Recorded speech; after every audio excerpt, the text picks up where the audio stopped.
Maverick News presents The Rick Walker Show. Defrag your mind.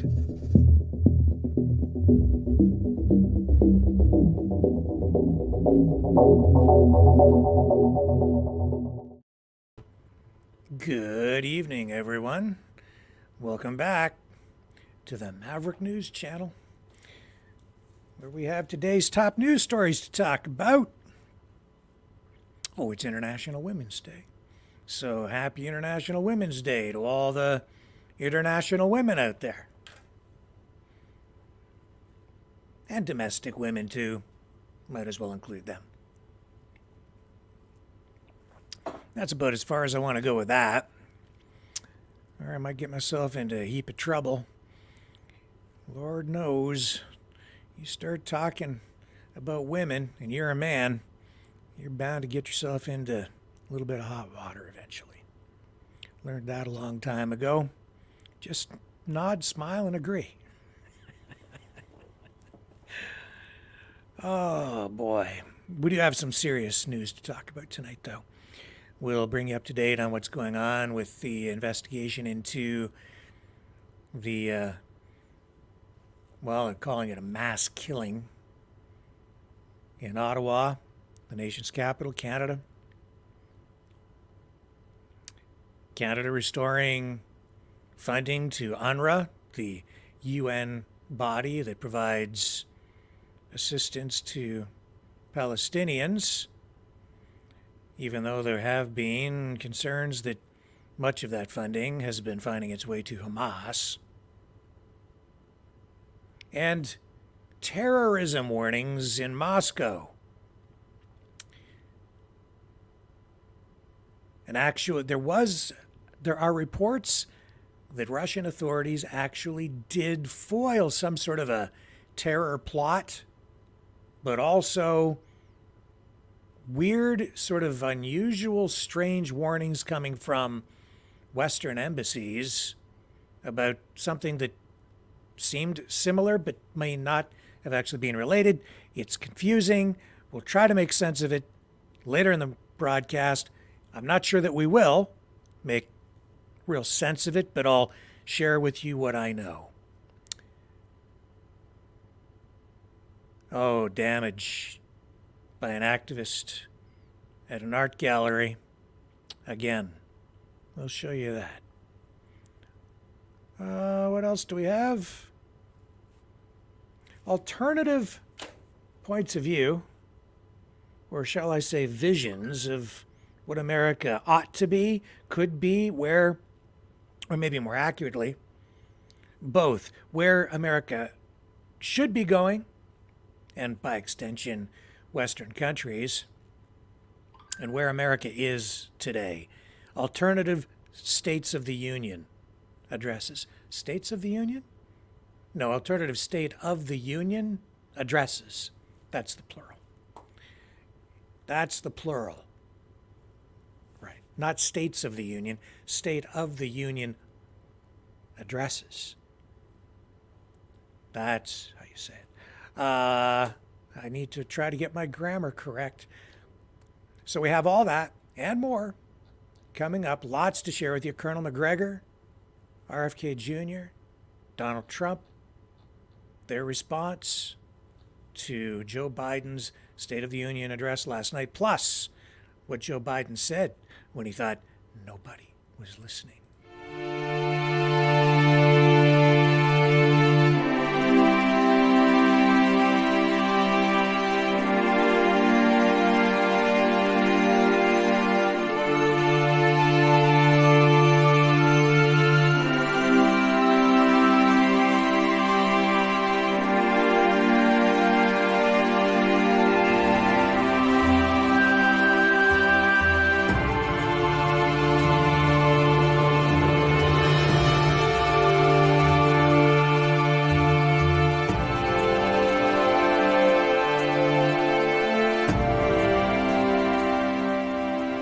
Maverick News.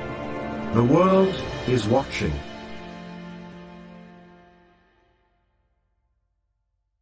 The information war is raging. Truth without integrity is worth nothing. Maverick News. Because those who have power and those who seek it must be held accountable. The world is watching. Join our family of truth seekers. Donate today and add your voice to the chorus of Maverick Knights. Donate at maverickdonations.com. Truth. Integrity. It's the Maverick way.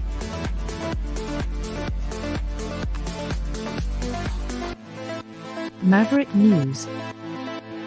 The world is watching.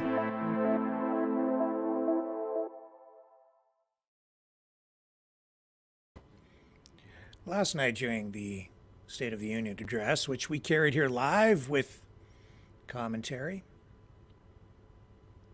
there was a heckler. As this heckler was shouting at Joe Biden, I said, I can't make out what is being said. Well, we know now that the man who was heckling Joe Biden was the father of a Marine who was killed in that botched withdrawal from Afghanistan.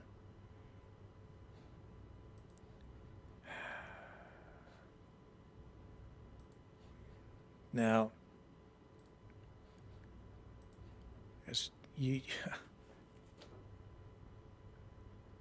one can only imagine how painful it is to lose a son. It's not natural for parents to outlive their children.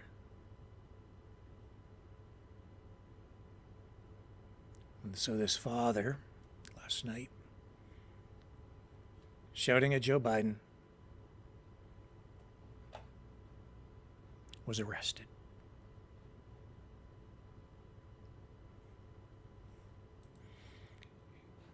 Here's sort of what it looked like, I guess. Here's a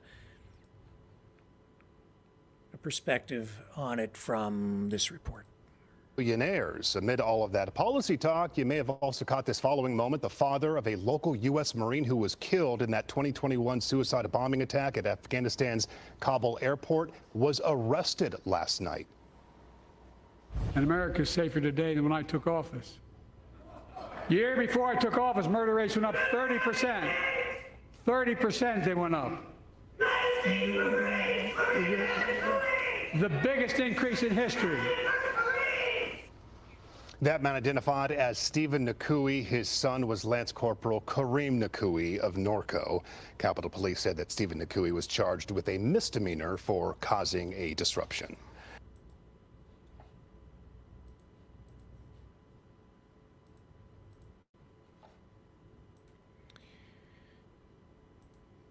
Your heart has to go out to him.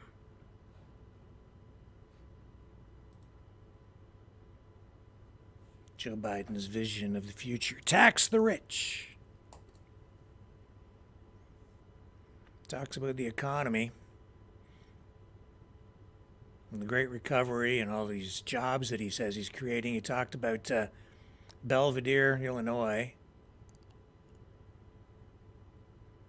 and how resurrecting a Stellantis automotive facility there by injecting billions of dollars in tax money is supposed to bring the local community back to life. It was a year ago that the Jeep plant there was idled. I hope they're right. I was talking to a good friend of mine today who has a pretty good handle on what's going on with the electrification of the auto industry. It's a big challenge. Our governments are all in on it. They're really rolling the dice. And if we don't win, we're really going to lose, and we'll all be on the hook for it. That's just part of the vision that Joe Biden shared in his State of the Union address. But tonight, we are going to share with you alternative visions.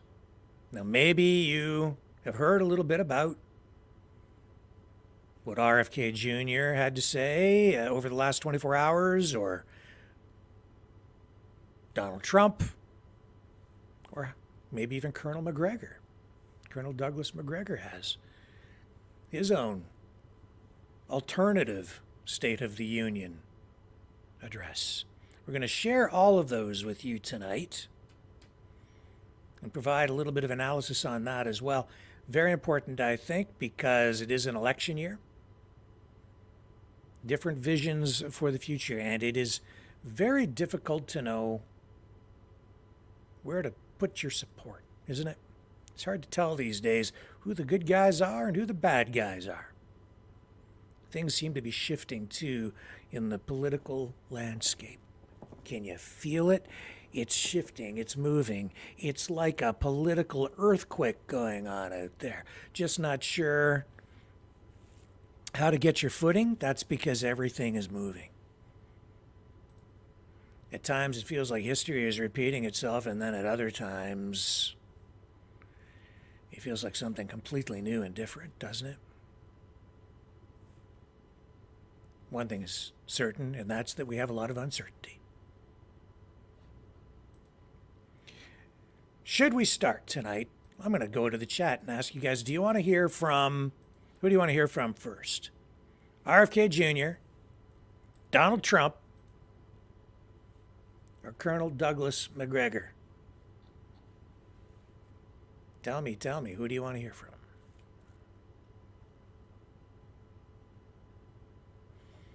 I'll go up here and check in the Rumble chat. You guys can help me out. We'll take this in the order in which you prefer.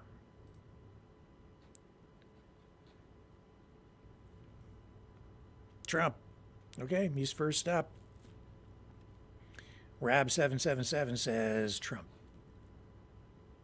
So Trump it shall be. So this is Donald Trump's response to Joe Biden's State of the Union.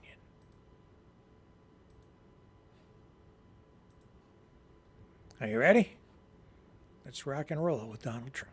The run from his record and lying like crazy to try and escape accountability for the horrific devastation he and his party have created. All the while they continue the very policies that are causing this horror show to go. We cannot take it any longer as a country. Joe Biden's sad excuse for a State of the Union address aside, here are the facts. When I left office, we gave Joe Biden the most secure border in U.S. history. We gave him remain in Mexico, very tough to get, but I got it. Safe third agreements, the asylum ban, Title 42, 571 miles of border wall, rapid deportations, and much more. We had the safest border in the history of our country. As soon as he got in, Crooked Joe and his radical left lunatics deliberately dismantled each and every one of those policies that were so good, that gave us this best border. According to Tom Homan, according to Brandon Judd, the top people, they said it was the single best border we've ever had in recorded history. What's happened now is a horror show. The country, our country, is being laughed at all over the world. Over the past 3 years, Biden has actively aided and abetted the importation of millions and millions of illegal alien migrants and resettle them into your communities.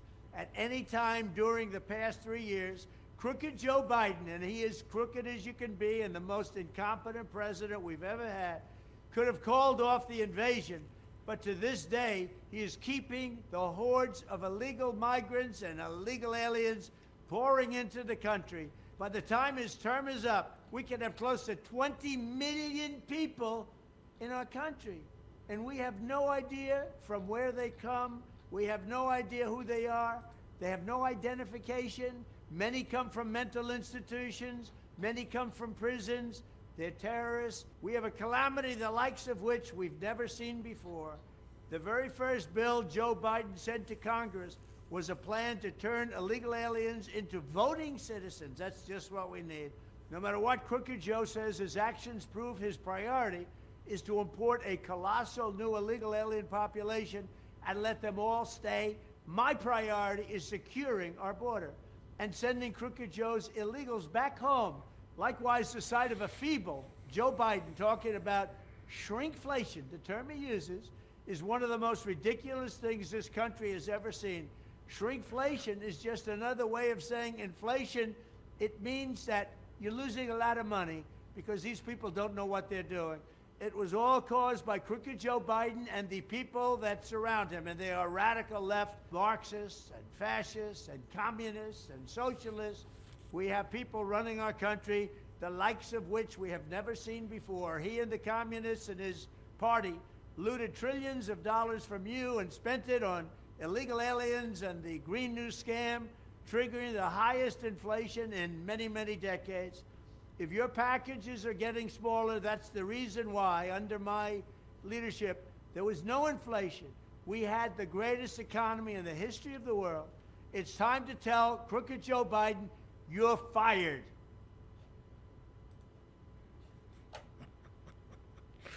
You're fired. So that's Trump's vision. You know, immigration, border issue, economy. He pulls much higher on the economy than Biden does. So he's hitting there on all of the key points that really will benefit him most. And I don't know if he's going to have an opportunity to really score points in a debate with Biden. He was asked about that. Biden was. Let's see what his response is, shall we? Will Joe Biden commit to a debate with Donald Trump? Any takers? Anybody want to say one way or the other? Yay or nay? Is Joe Biden up for it, or is he a fraidy cat?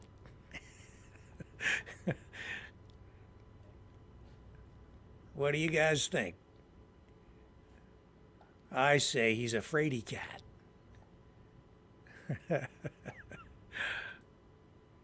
Just my view. All right, let's listen to the exchange here between Biden and this reporter.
And he shuffles off to...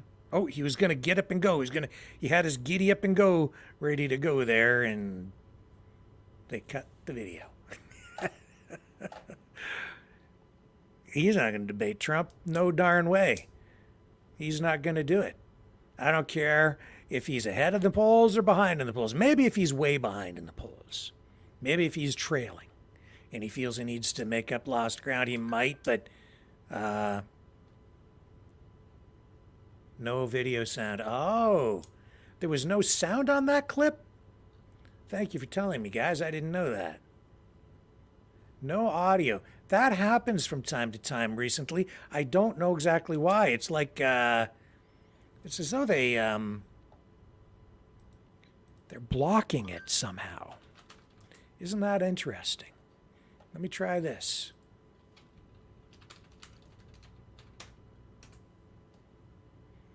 Let me see if I can pull it up over here. Here we go. Let's try this.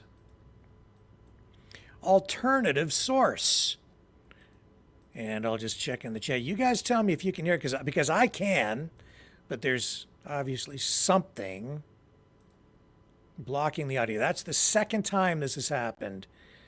Weird stuff going on too with our operation here. Last night something shut everything down here for about, it was about 5 minutes. 4 minutes maybe. I had to reboot some stuff and get everything back online. Very, very strange. I don't really know what caused it, but everything froze up. The broadcast continued in the cloud, but all of our video connections, all the feeds were disconnected. And I had to reboot, reconnect, reconfigure, get back online. I did it as quickly as I could, but man, that was weird. Here's this. Can you guys hear this? To a debate with former President Trump. It depends on his behavior. Will you commit to a debate with former President Trump? It depends on his behavior. Will Did you commit get to that? a debate with former President Trump? Okay. Yeah. Weird, eh?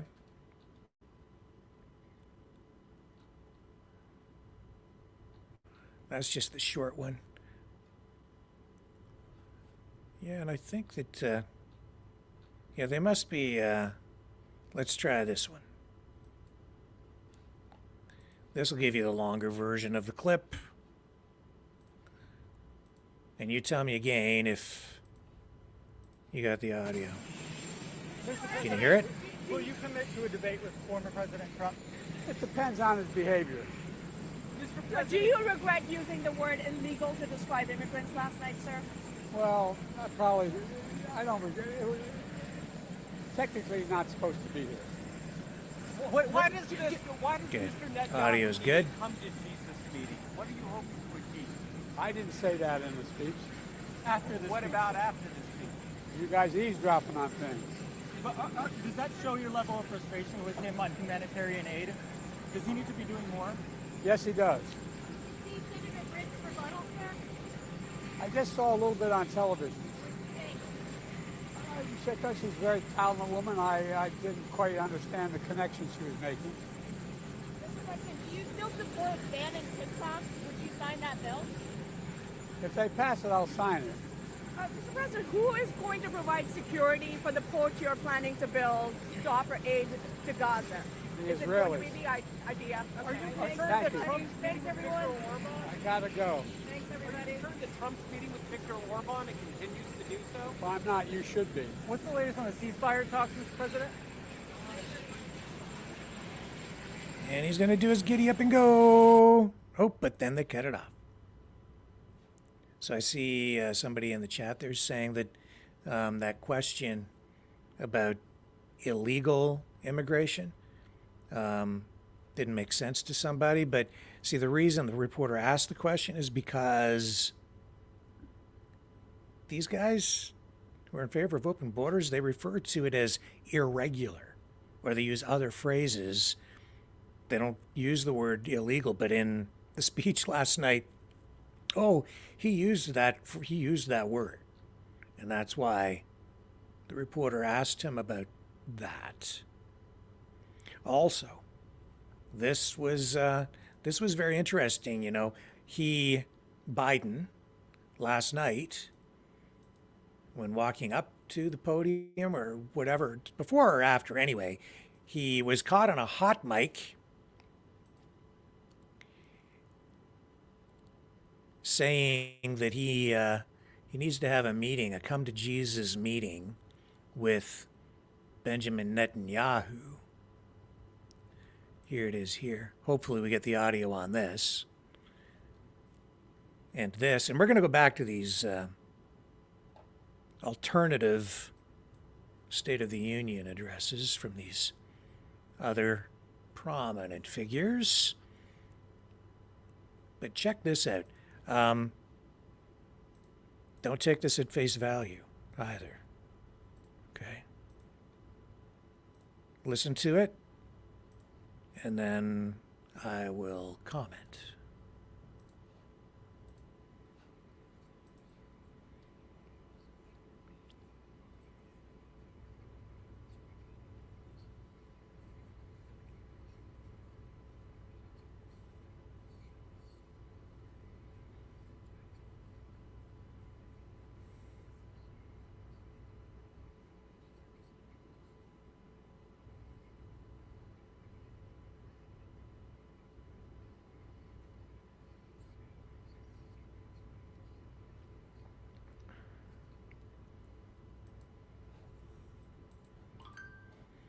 Okay, so did you guys see that? Was that up? No video sound again? Again, no audio on that? Very, very odd. Okay. All right. He's on a hot mic there, and he's saying to these guys that he needs to have a come to Jesus meeting with Benjamin Netanyahu. All right? So the point being that these reports make it look like he got caught on a hot mic saying this without realizing that he was on a hot mic. Let me see if I can get it on another clip.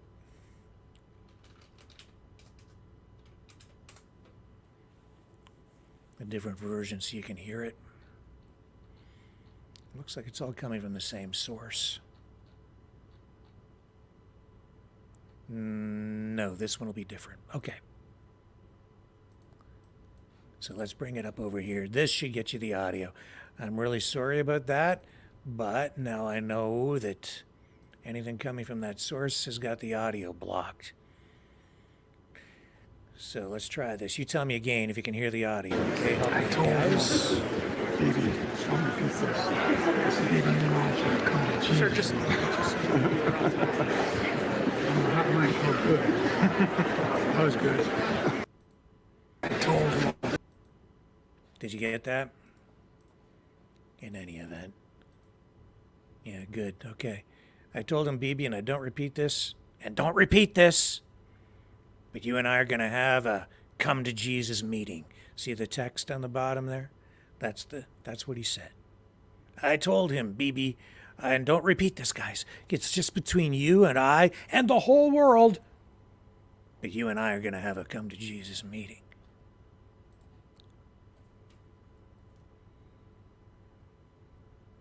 Oops. Accidentally on purpose spoke into a hot microphone. That was intentional. He was sending a message not just to Benjamin Netanyahu. No, that wasn't even for Benjamin Netanyahu.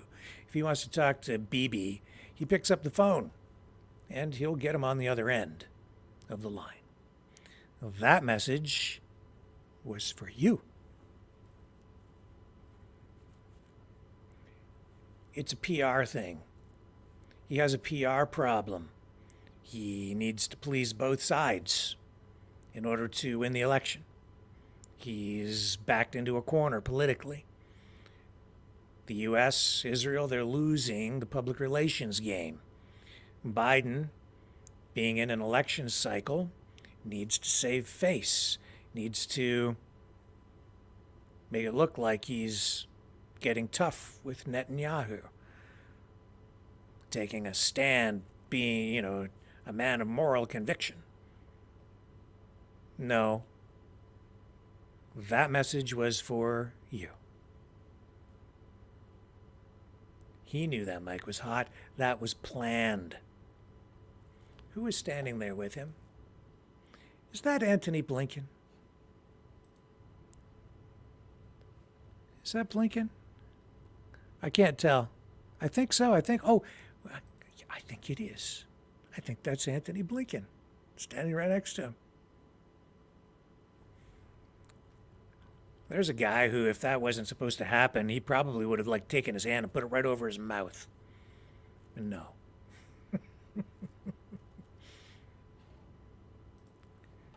Yeah, that was political theater.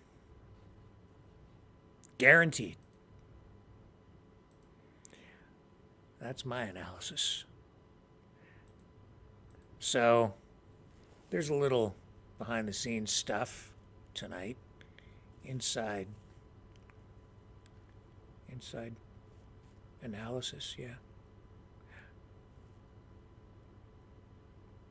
That was Biden's vision of America today and for the future, delivered in his State of the Union, but other people see things a lot different.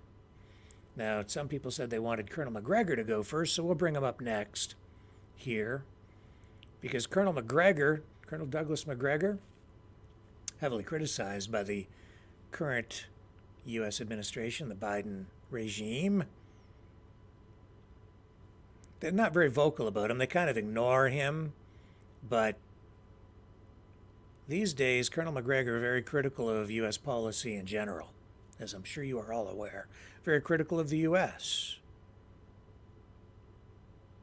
And he has issued his own State of the Union speech. Let's bring up Colonel McGregor and listen to what he has to say.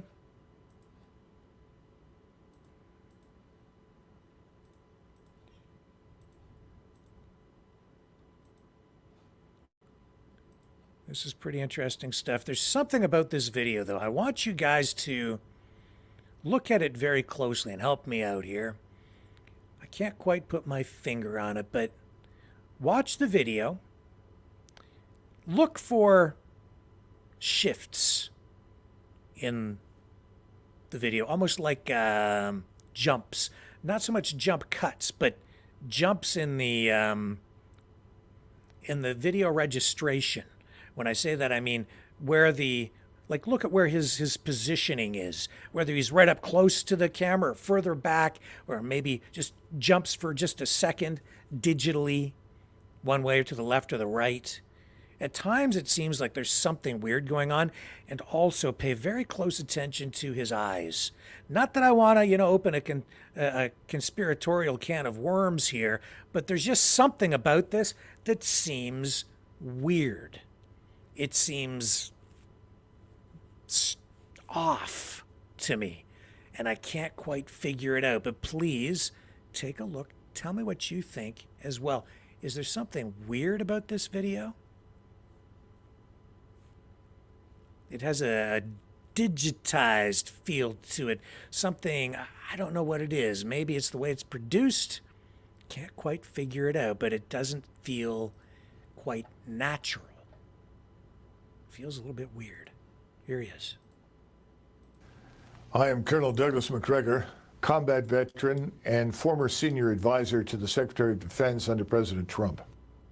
As Chief Executive Officer of Our Country, Our Choice, I want to respectfully present an alternative view of the State of the Union.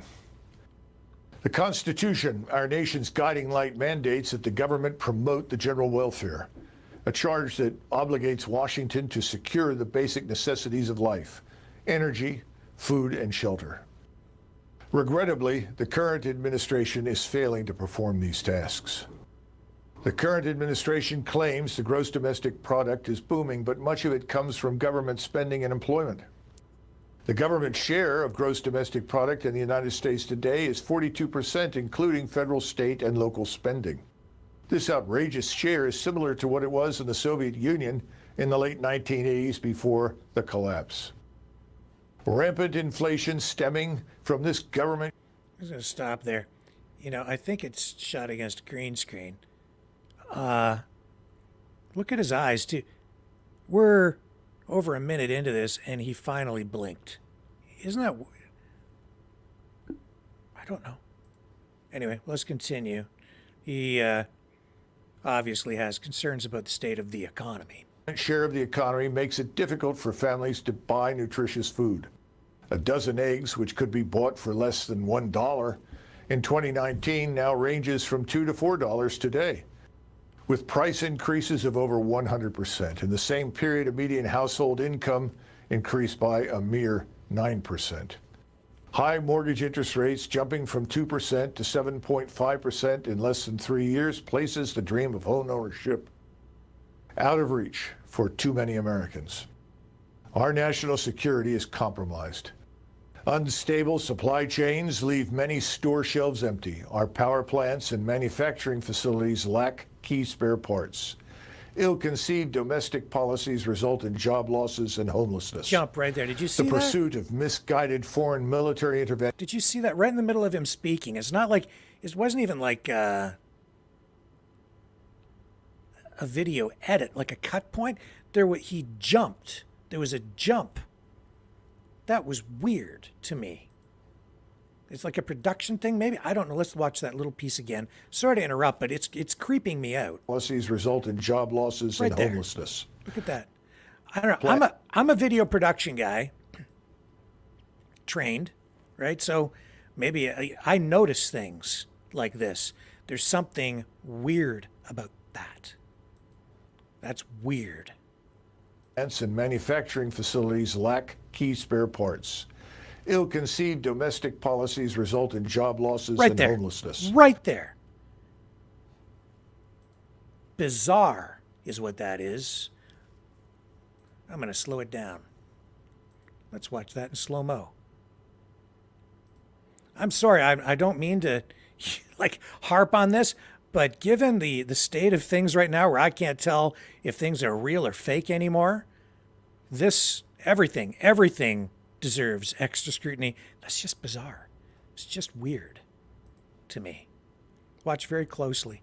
0.25 times slow-mo. Watch for right there. Did you see that?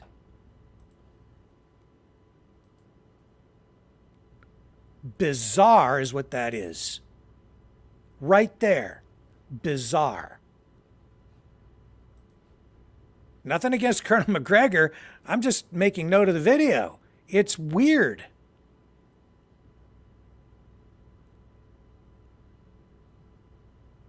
What is that? Gonna look at that again. Compare that to what's going on in the background with the background image. See, he moves, the background doesn't. And he's in the middle of saying something. Like the audio is still rolling, no glitch in the audio. There's something weird about that. That's bizarre. Like I said, I can't quite put my finger on it. I'm not sure exactly why that's happened.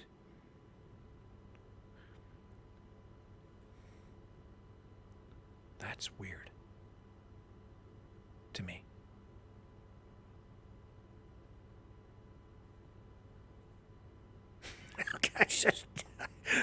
I don't know. And maybe the eyes, maybe it's just because he's reading off a prompter. Can't quite put my finger on it. Definitely has to have had, they had to shoot, either this is completely digital, like completely fabricated, maybe AI or something, or it was shot against a green screen, but the background is inserted afterward. These are two separate images for sure. 100%.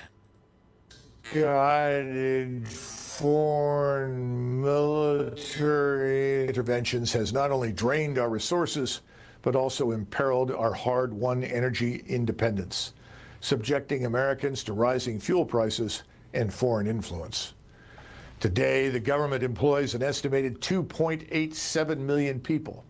If we include federal contractors, this number balloons to between 12 and 25 million. Blinking.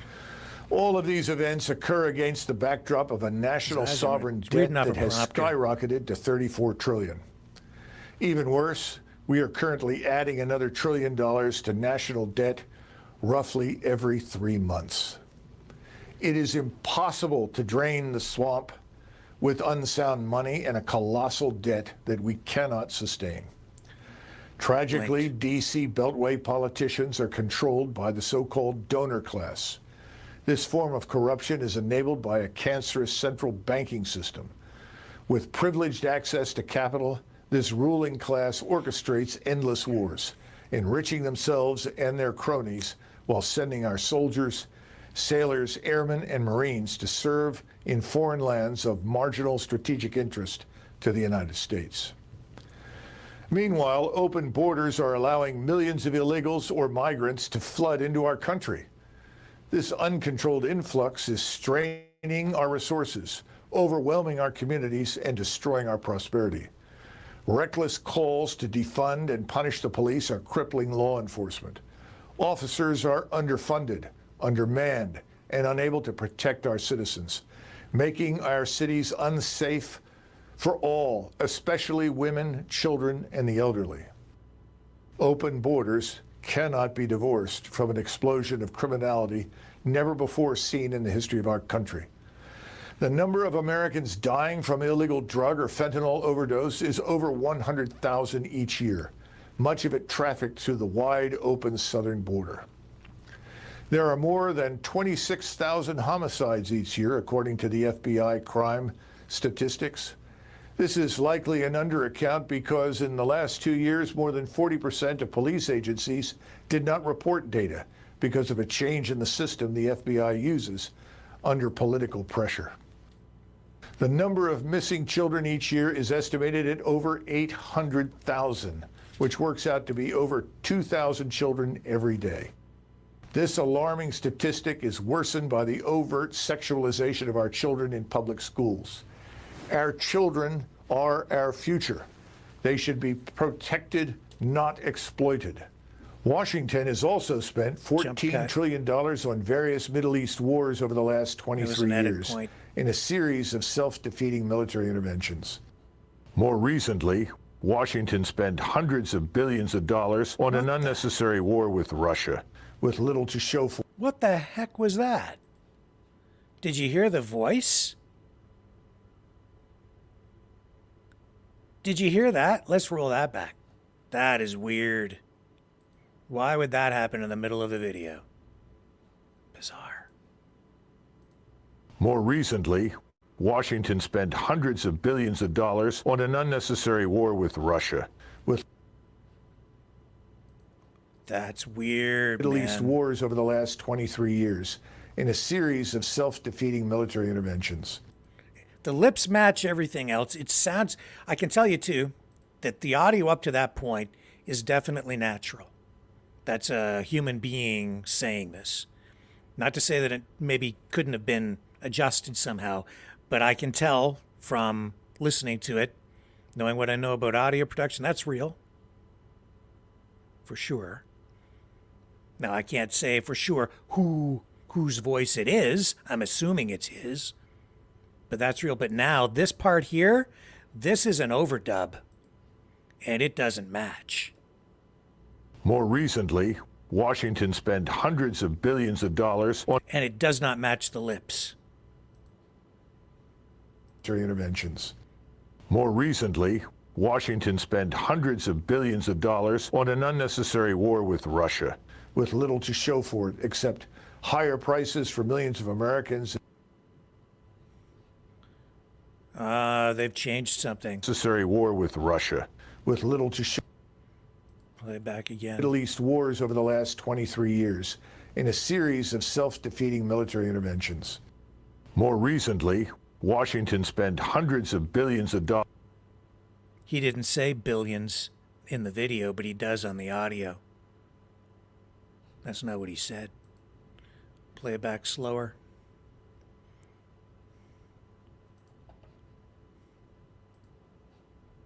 Recently, Washington spent hundreds of billions. Do you see there his lips? To say billions, the lips have to come together. The word is billions. He says billions. His lips don't come together. He doesn't say billions in the video, but he does in the audio. Why? I'm not sure why, but it doesn't match. That is definitely an overdub. You can hear the difference in the audio. It's slowed down as well. I have an idea as to what has happened here. I have an explanation in my mind. You guys can mull it over in your minds, but that just adds to just to the creepiness of it for me. I'm sorry, Colonel McGregor, I'm sorry. Your video is creeping me out. No, I don't mean to take away from the message. I can't help it. But in this age of AI, I owe it to everybody to scrutinize these things. More recently, Washington spent hundreds of billions of dollars on an unnecessary war with Russia, with little to show for it except higher. And then they flip back to the other audio track there. Let's let it roll at normal speed again. Prices for millions of Americans at the supermarket and the gas pump. Trillions were also wasted in the aftermath of the engineered COVID disaster, enriching the laptop class, Silicon Valley, Wall Street, and big business, while American workers, small business owners, and independent contractors were destroyed. Jump. Trillions have been wasted on unreliable green energy, with metals mined in Africa and processed in China, while destroying American jobs and ignoring our domestic resources. The bottom line is the state of the union is not strong. In fact, it is fragile and deteriorating. The question before us is, where does America go from here? Consider the following actions that should be taken as soon as possible. First, we must secure our borders, our airports and harbors. Defending the United States and the American people must be our top priority in national defense. Second, unless the United States itself is attacked, we must avoid unnecessary conflict. Prosperity at home demands peace abroad. U.S. national security must not be hostage to foreign interests or their domestic agents inside the United States. Interesting. So he is really calling for the United States to exit NATO and ignore the NATO agreement, which says an attack on one is an attack on all. That's really what that is. That's an anti-NATO message. Just letting you know. And that's a huge departure, especially given that it's the United States that basically is the head of NATO. All right? Let's just back it up a little bit, pick it up, and let that roll again. Listen to that. That's huge. Not coming right out and saying it in those words, but that is what the message is. U.S. national security must not be hostage to foreign interests or their domestic agents inside the United States. Third, we must restore. He's saying that the United States has been infiltrated, the government has been infiltrated by agents from outside the United States. I wouldn't necessarily disagree with that. I would say that some of these politicians that are in place are corrupt. Newsflash, old news. Yeah, it's a problem. It's a problem in Canada too. And that's why I keep saying, the problem isn't so much the system itself. I think the system in many ways is what's protecting people. It's the corruption within, and that's why we need more transparency on financial matters. These politicians, even a lot of the bureaucrats, they should be subject to extreme transparency. We should know where every penny is coming and going, in and out of their bank accounts. For the rule of law inside our country, we must remove activist judges who fail to uphold the Constitution and who release violent criminals and illegals into our country. It is time to revisit the practice of judicial appointments for life.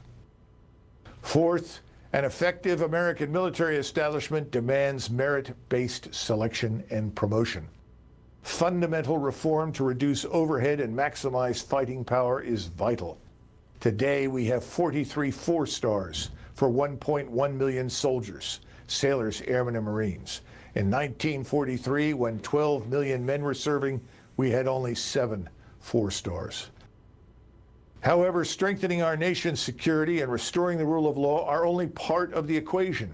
We must also focus on revitalizing our economy and harnessing American innovation to secure our prosperity for generations to come. We must restore energy independence to America as soon as possible, with a mix of resources including natural gas, nuclear, solar, and wind. We must reinvigorate American agriculture and incentivize family farmers and producers. We must outlaw foreigners and vulture capitalists from buying American farmland, securing access to food and our national independence. We must repatriate advanced manufacturing to the American heartland, maximizing the use of 3D printing, artificial intelligence, and robotics. To staff these jobs for the future, we must make public education a path to employment. American companies and individuals must be given one-time tax exemptions to bring trillions of dollars back to the United States. See how he moves? We must act swiftly to pair. Did you see that? Like the moving in and out? He moves, background doesn't. That's shot against a green screen, or it's entirely generated digitally. I think it's just against a green screen, and they're moving in and out on him. It gives it this creepy effect. Maybe there's something else going on as well that I'm not picking up on, but the whole thing just feels artificial. Tear down the staffing of federal government agencies. Elon Musk eliminated 70% of woke staff at X, formerly Twitter, with no loss of site performance. We can do the same with our bloated bureaucracy. We must audit the Federal Reserve. They have failed in their mandate to maximize employment and maintain price stability. Lastly, cutting spending will not arrest the destructive impact of the national sovereign debt. We must restructure the debt to regain productivity and financial stability. Ultimately, we must reclaim our birthright as a free and sovereign people. We must restore the American dream for generations to come. We must renew our faith in our country. It is time for a course correction, ladies and gentlemen, a return to principles that have guided our nation through its darkest hours. We must recommit ourselves to the ideals of representative government, where the elected officials are truly accountable to the people they serve. Elected officials and bureaucrats who put foreign interests over American ones must go. Our nation's future depends on our unity and resolve to put America first. Only through such a renewed commitment can we restore the promise of a nation where every citizen has access to affordable energy, nutritious food, and secure shelter. The self-styled ruling class of globalist elites must not be allowed to enrich themselves at the expense of the American people. My fellow Americans, the road ahead is arduous, but our cause is just. Our cause is the return of prosperity at home, equality before the law, and peace abroad. Let us march forward, united in our pursuit of a more perfect union where the blessings of liberty are shared by everyone. God bless you, and God bless the United States of America. Join our movement at ourcountryourchoice.com and be part of the future to save America. Thank you. So pick that up again. And God there it bless is. the United States of America. Join our movement at ourcountryourchoice.com and be part of the future to save America. Thank you.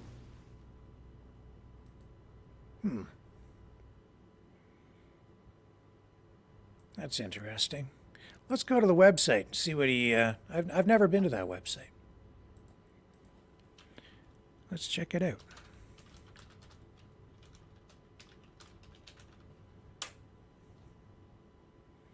Here it is. Let's take a look.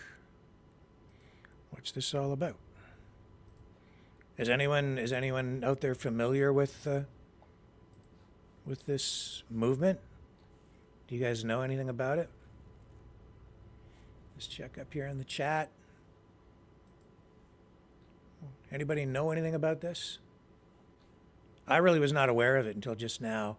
I watched just a short portion of this video before coming on air here tonight. I didn't watch the whole thing, so I'm just really learning about it all firsthand now. Anybody know anything about this? Well, anyway, let's go and check it out. See what this website's about. Here it is. Okay, so there's CEO, so it's set up like a business or something. Political action group, maybe? Our country, our choice. What is it about? Defend the border, defend our elections, defend our children, defend, right? Defend from globalism, defend religious freedom, defend from endless wars, defend our right to bear arms. You can join the fight, you can sign up, you can volunteer. Here's the About Us page. The situation in the U.S. has been steadily deteriorating since January 2021, and our collective efforts so far have yielded no positive results. I'm RJ, a devoted Christian and father of 4 children. I own a small business and have a deep love for our country and its people. I invested my financial resources, time, and energy to support Trump in both 2015 and 2020. However, despite giving it my all in 2020, I've never experienced such profound disappointment in my life. I believe many of you may share sentiments. We cannot forget what they did with pandemic shutdowns and regulations. They will do it again unless we, the people, stop them. As I witnessed America's trajectory under the Biden administration, it became increasingly chaotic and disheartening. I reached a breaking point, realizing the responsibility of reclaiming our country and defeating the deep state ultimately rests with us, the American people. No one else will step up. So I made a bold decision, risking everything I had, and founded Our Country, Our Choice. Maybe we get this guy on here and talk about this. So it's more than just a people's movement. It's a media platform. Yeah, so it's a political activist thing. Over 10 million like-minded Americans create the most extensive group of American activists ever assembled. So they're encouraging activism. They want to inform Americans about the importance of choosing decision makers who will put an end to the intentional sabotage of our beloved nation and start serving us, the American people. So they have McGregor as the CEO. So that means it's basically a corporation that's been set up. Says he is a true leader, cannot be swayed by monetary bribes. We have an unwavering commitment to what is right, a compassionate heart, and unshakable determination. Yeah, they want your money, of course. And defend the border, defend elections, defend the right to bear arms, endless wars. Let's see what they say about the wars. Yeah.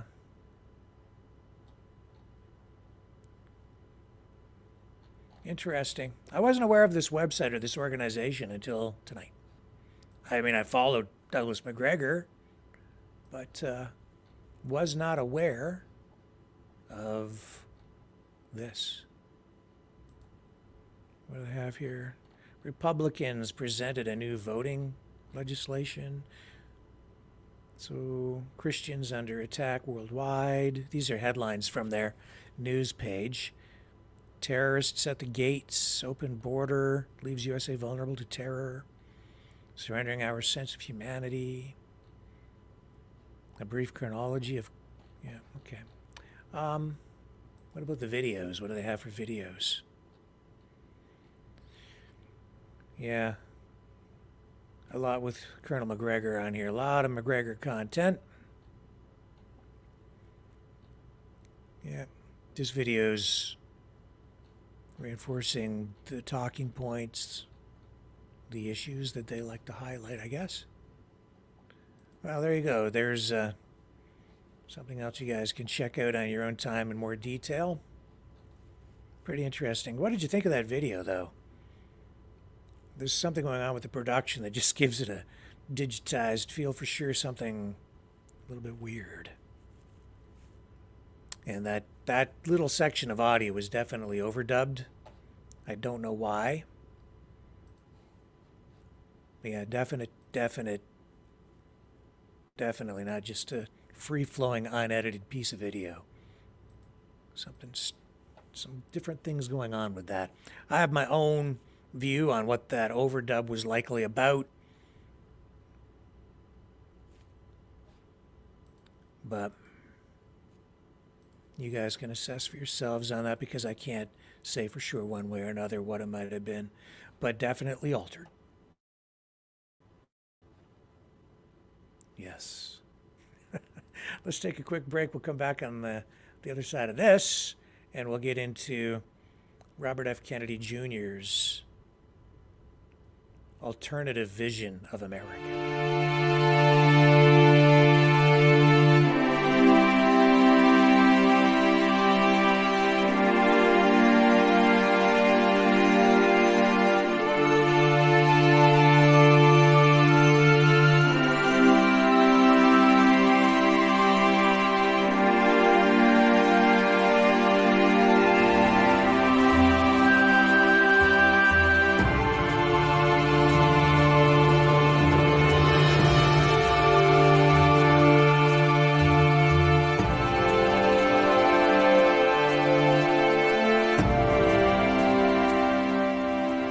Maverick News. The world is watching.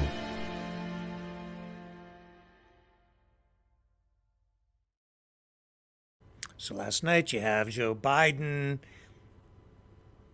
trying to deliver, I think, some sort of inspiration, but he was really shouting a lot through the speech when he wasn't stumbling. And we identified 6 points at which last night he fumbled his speech, maybe 7, 6.5, depends on what you consider a fumble, 5 for sure.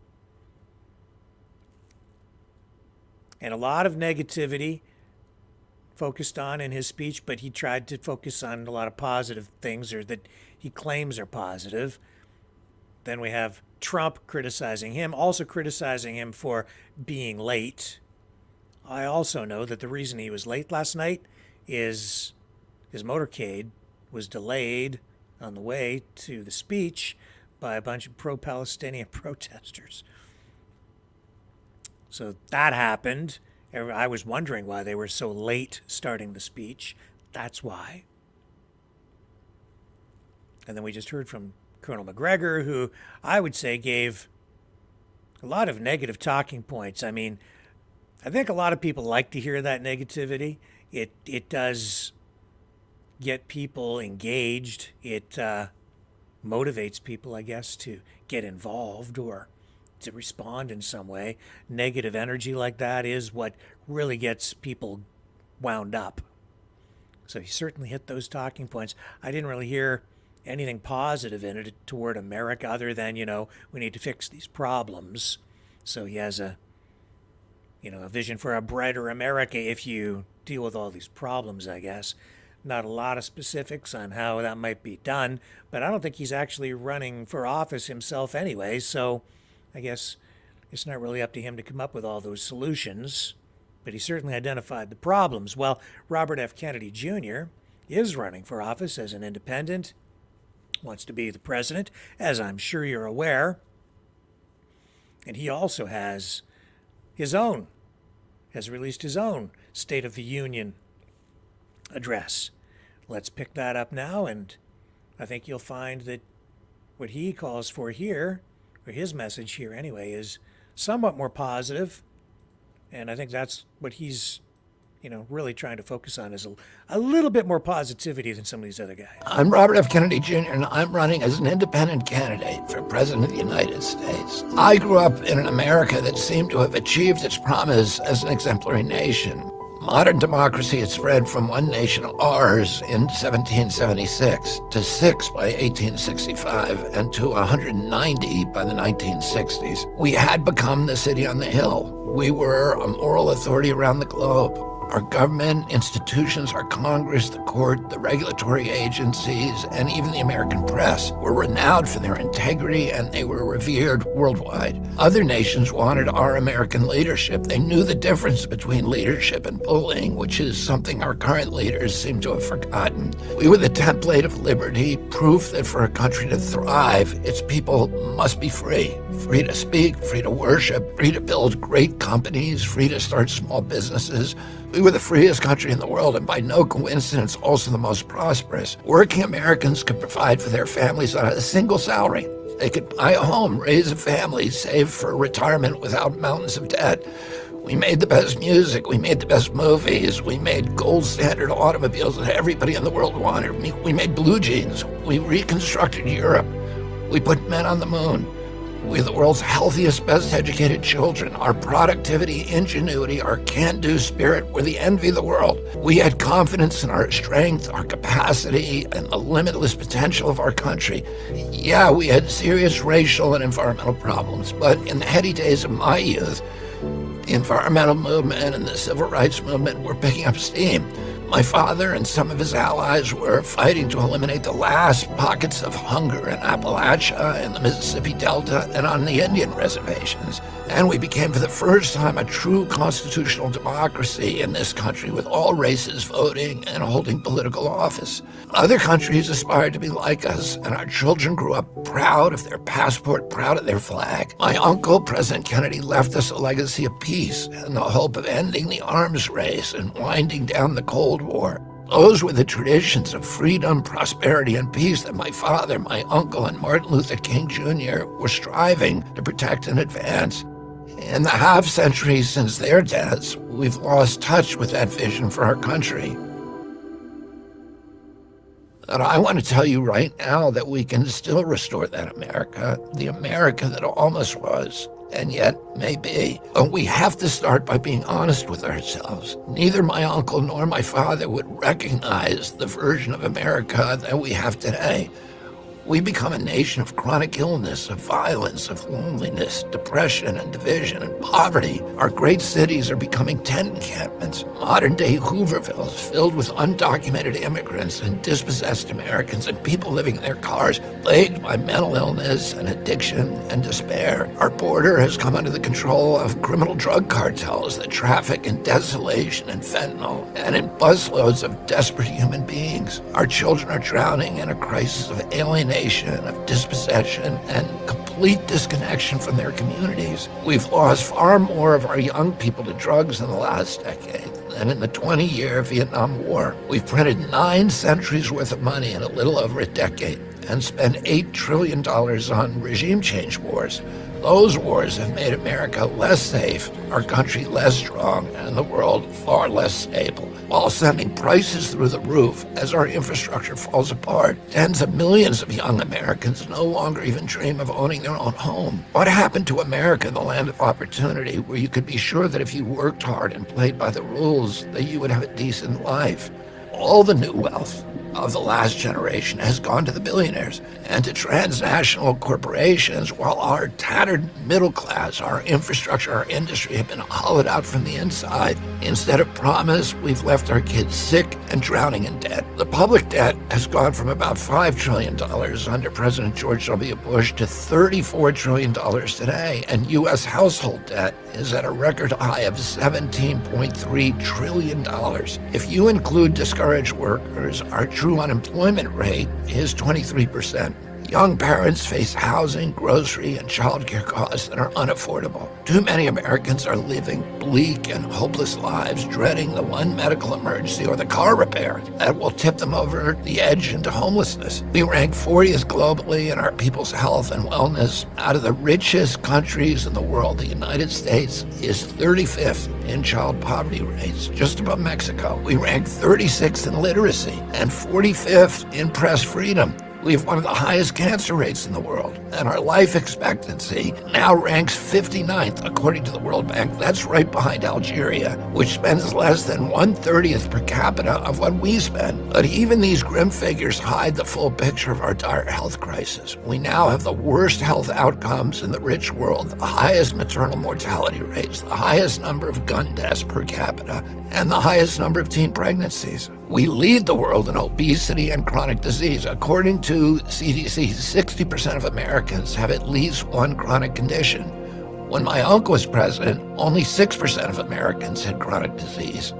And all of these plights fall heaviest on our young people. 4 in 10 of them suffer depression, and half of them have considered suicide. 1 in 10 has anxiety. 1 in 10 has ADHD. 1 in 5 is obese.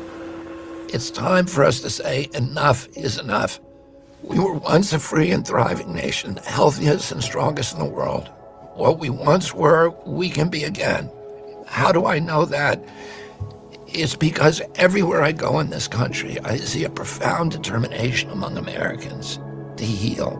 We might have become the sickest country on earth, but we also have the most ingenious healers, both inside and outside conventional medicine. We may have sky-high levels of depression and addiction, but we also have innovators who have opened up new frontiers in recovery. We have some of the world's most depleted agricultural soils, but also some of the world's most innovative and energetic regenerative farmers. We have serious economic problems, but we also have the brightest and most ambitious entrepreneurs. We face hunger and homelessness, and yet we meet it with the highest philanthropic rates in the world and bottomless kindness and compassion. We may be on the mat today, but we can be on our feet and happy and healthy and strong again with good leadership tomorrow. Our people and our system were built for resilience. And here's the most important thing I want to tell you about the state of our union. Our nation seems more divided than ever, but Americans everywhere want to heal that divide. Our nation has become artificially divided by political forces that can survive only when we, the people, are at war with each other. People are tired of being manipulated by fear. We learned that lesson during COVID. We recognize that the same techniques of manipulating fear are being used by elites today to corral us into voting for one political candidate or the other. Americans are tired of these dire warnings that to preserve democracy itself, you better vote for our guy. I can tell you that in every state of this union, people are rejecting fear-mongering. 80% of Americans say they don't want to be forced to choose in this election between the lesser of two evils. They're tired of voting against something or someone. I see it in the crowds of mixed Republicans and Democrats and independents who attend my rallies, that a growing number of Americans are rejecting divisiveness. They're ready to unite, to rebuild this country, and to fulfill the promise of the America of my youth. They're ready to vote for something and for someone they like, for someone who represents hope and healing, or someone with an inspiring vision for America's future, for a future that they can believe in. So that's the State of the Union that I want to bring you today. It's a nation that hungers to heal. It's a nation ready to face reality, to rebuild, to end the forever foreign wars, to clean out the corrupt Washington establishment, and to turn again toward peace, freedom, good health, and prosperity. When we unite in that vision, we're going to be unstoppable. Thank you, and God bless you.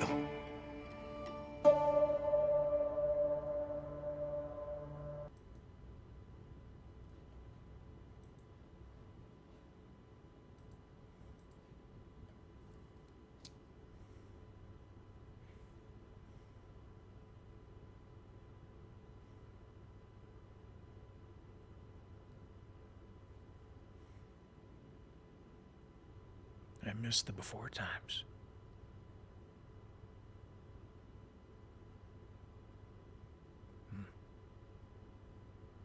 I had not watched that until just now. I've been saying some of that stuff for the past 2 years. Tired of these guys telling us what they're against and just talking about how bad things are. They're saying, follow me, because that sucks over there. Everything's terrible. Follow me. And I say, Well, where are you going? Well, it's time to fight. Well, what are you fighting for? And I haven't been getting any answers to that. I know what I want. I want my country back. I think he does too. Long shot, independent candidate. Positive message, though. Highlights the problems, but he talks about solutions. Not bad. Not bad.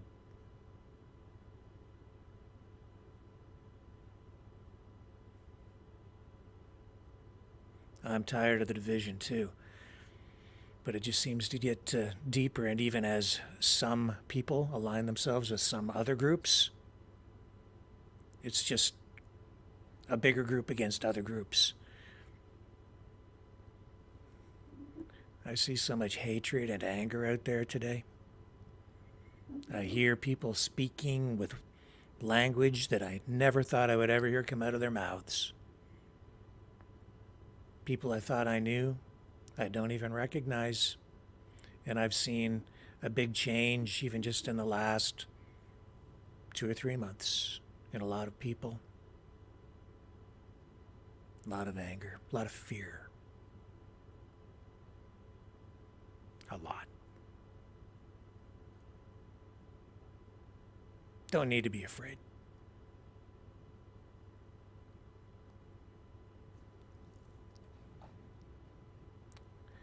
I believe in the country and I believe in the people.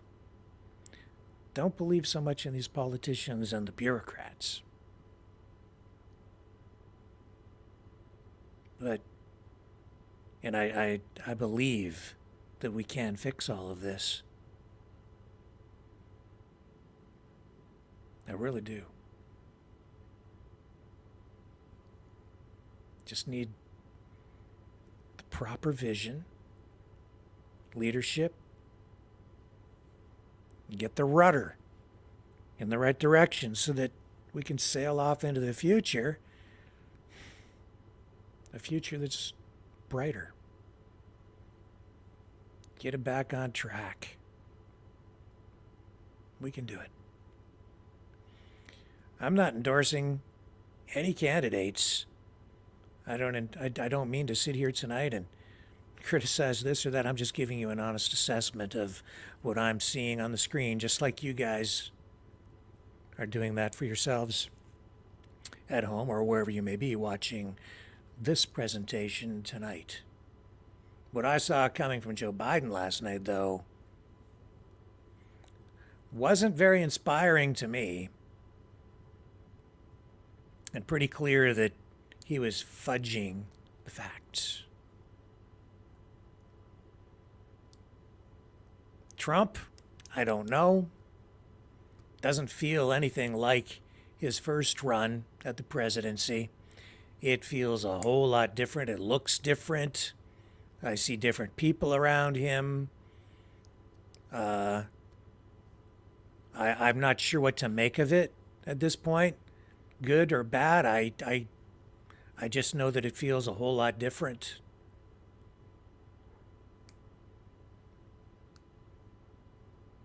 There was real energy, and a lot of, it was like he just was on a roll the last time, Maybe it's just because he's bringing all this old political baggage with him from his actual presidency, and then all the lawfare that has been leveled against him.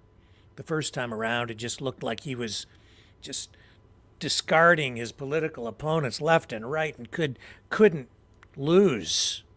He was just on a roll. The second time around, the last election, certainly felt a lot different. We had just come through that pandemic, and that election, my goodness, we'd never seen anything like that before. Not quite like that.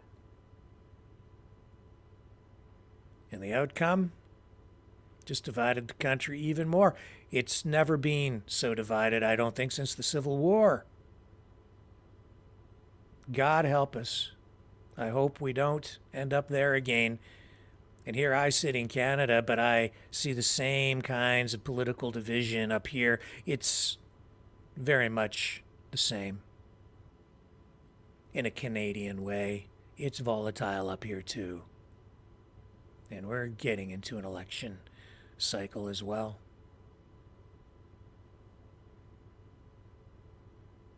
But I did like the tone in that RFK Jr. video. His vision of America. Not just for today, but for tomorrow. Yeah. I want my kids to be able to buy a house. I want my kids to have the future. I want my grandkids, if I ever have any, to have a bright future too. And my great-grandkids and future generations. I don't see any reason why we can't have that. I sure as heck don't want to have any kind of internal violence in the country of any kind. Not needed to affect change, in my opinion. And I want to take what we had, restore it, and improve upon it. And take steps to make sure that it can't be undermined in the way that it has been over the past, 4 years or so now? Maybe longer, really. And restore pride in the country in a positive way for everyone. And I'm tired of the racial divisions too. That stuff, that'll kill the country faster than anything. Especially given that we are such a multicultural country and have been for so long. We have to live together, get along. We can't let this kind of anger, hatred for other groups, we can't give in to that. That only leads to really, really dark places. I won't go there. We need positivity. We need a bright vision. We need a leader. We need leaders who say, yes, we can. We need policies grounded in reality. We need people in places to lead who do not lead by intimidation, not through fear.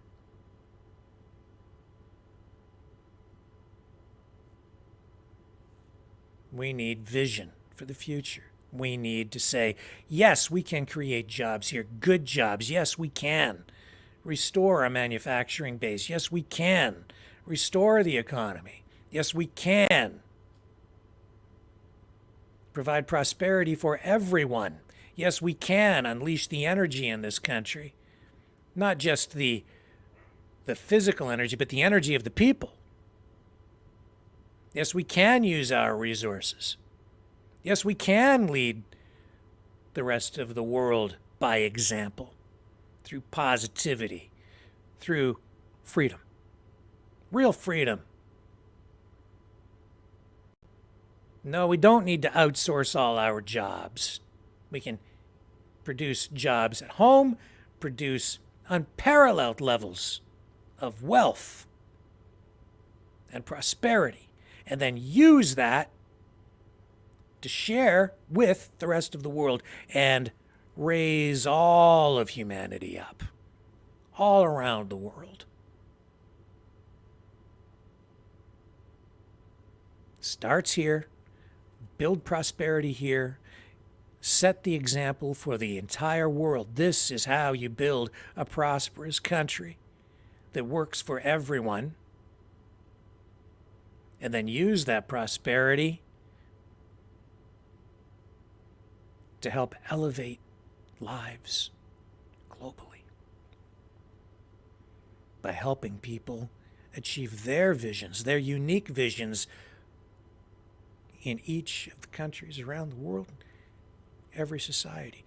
Help them if they need help. Give them a hand up. Why can't we do that? Because the people in charge want to suppress everything. They want less growth. They think that we are a burden, a parasite on the planet of some kind. That's not just, I don't want to get too negative about all of that, but it's just a totally different vision. They want us all to do less with less, and they want everybody dependent. They want you doped up and dumbed down. I want people's minds clear, and I want a vision of the future. I want prosperity. I want that light at the end of the tunnel. I want to head straight for that.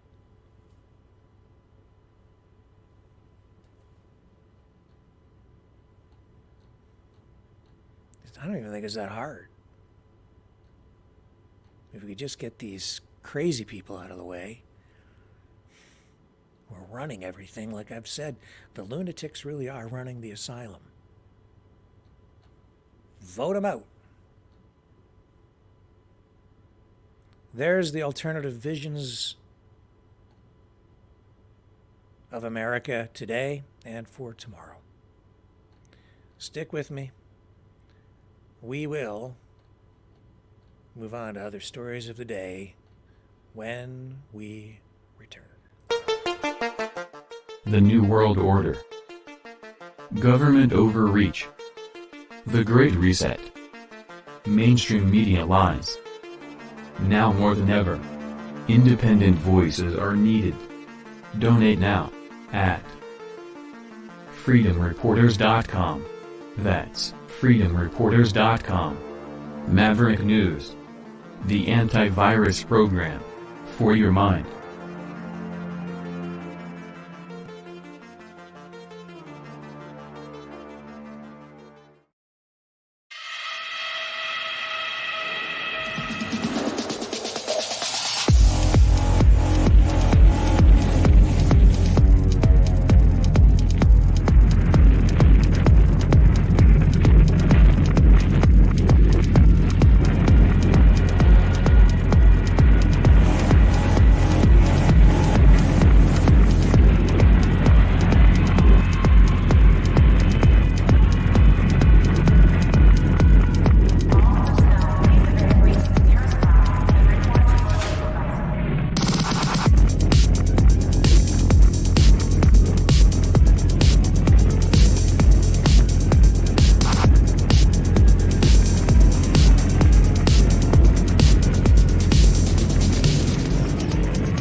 Maverick News.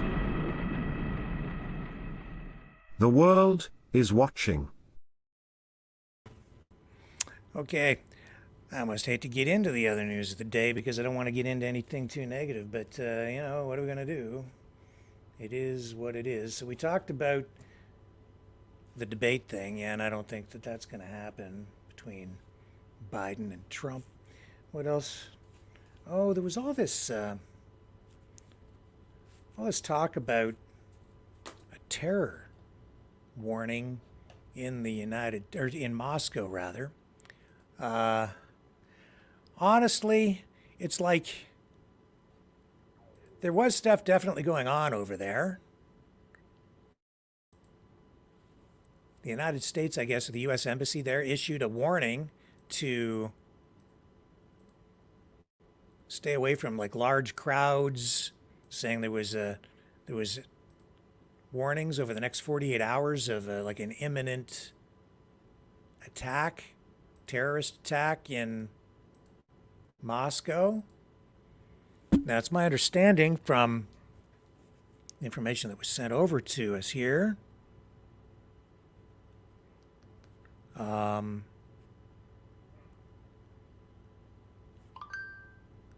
that the U.S. Embassy, the United States didn't actually share that information initially with the officials in Russia. Let me just bring up the notes that were sent to me. So, yeah, Kevin sent a little bit of information here to me today too, plus some other stuff that I was picking up here and there. It says the Russian Federal Security Service said that it did neutralize an Islamic State terrorist cell that had been preparing an attack on synagogues in Moscow. So, anti-Jewish terror plot in Russia, defused, foiled by the Russian Federal Security Service.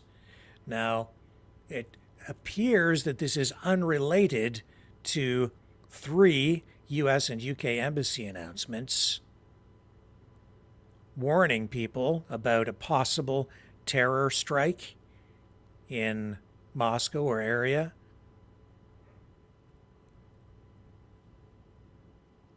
So I think they're still looking into all of this. Now, I had some video queued up here. I have so many tabs open again tonight that I hope I can find it here quickly and easily for you.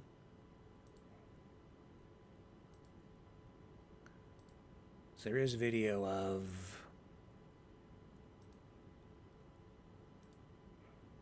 here it is here. Now, some of this footage may be graphic, so I just warn you, you may not want to look at it. But this is video showing what happened when Russia discovered this terrorist cell in Moscow. Some conflicting reports about whether this is related to the U.S. Embassy warning or not. Now, the word that I was getting earlier today is that this seems to be something separate. There are other media reports out there suggesting that this is connected. Apparently, 2 terrorists were killed when Russian police went into this place that was being used as some sort of a headquarters or a hideout in Moscow by these terrorists, is what they're being described as. And then, yeah, again, here I'm seeing that this is not what the U.S. had issued its warning about. So this is something separate. So let me just show you what we've got here. And again, I caution you, the video here may have images that you are going to find disturbing, so please exercise caution here. So there's the residence or the home involved in this raid.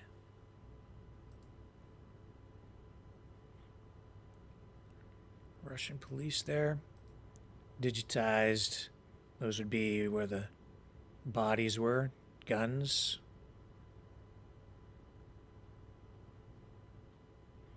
Everything blurred out inside. I'm amazed, actually, that we're getting these images.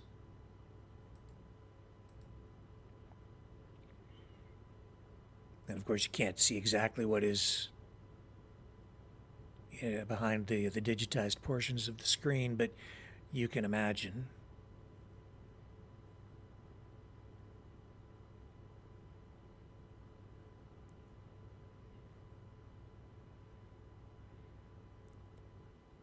Some sort of a map.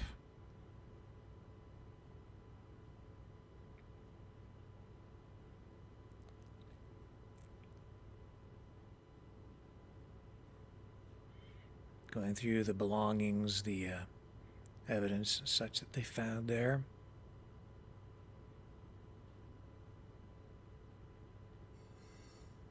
Looks like that could be a material used to produce explosives of some kind. Potentially. Don't know. Not sure what that is. So that's the video that we had coming out of there. Now, beyond that, what's going on with these warnings coming from Western countries, the UK and the United States? And there are allegations from some authorities in Russia that there might be some American involvement in this. I don't know, but this is politics, right? So take it all with a grain of salt all the way around, especially these days.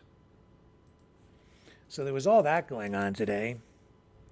Laura Trump also has been elected the co-chair of the RNC, and I guess that was unanimous. So there's something to take note of. Keeping it in the family, Donald Trump.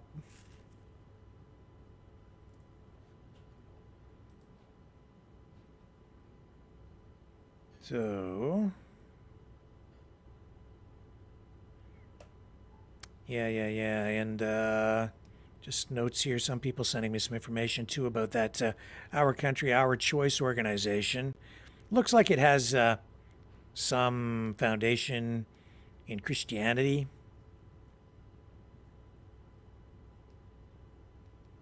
And started sort of as a grassroots thing. Again, I'd like to learn more about that. Maybe we'll have some success in getting a spokesperson for that organization on the program. Also, it's like I've said, no good deed goes unpunished, right? The U.S. and some other countries dropping aid into Gaza with pallets on parachutes. I'm sure you've seen the video. Well, tonight, as you may have already heard, I don't know, there are reports coming out saying that the food drops have killed people. Apparently, the United States is being criticized now for killing people by dropping food on them. Now, in fairness, I guess a parachute didn't open properly and one of the pallets fell to the ground, and there are reports saying that as a result of this, 5 people were killed in Gaza. So the United States being severely criticized internationally tonight. It's like, I don't know, these days the U.S. just can't seem to win. It's true. This is what they're saying. So there's what the food drops look like.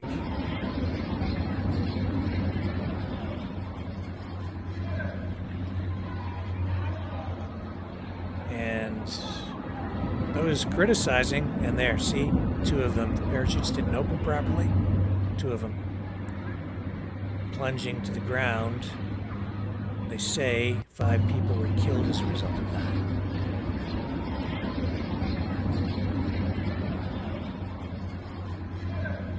Biden saying in the State of the Union last night that they're going to open a port.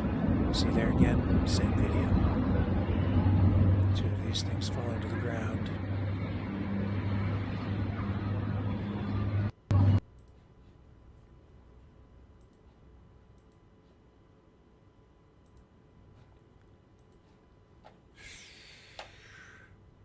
Then I showed you the video the other night of just that one guy. It was just one guy.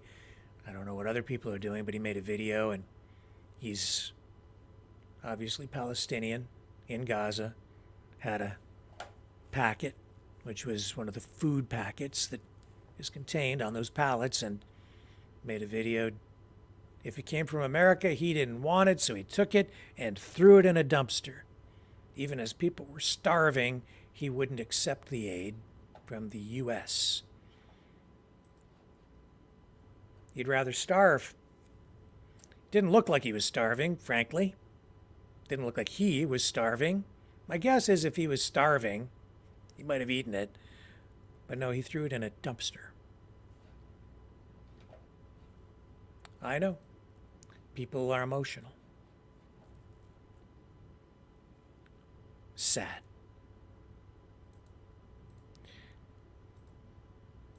Canada is restoring funding to UNRWA. That's the United Nations organization that provides aid to Gaza. It has been on pause.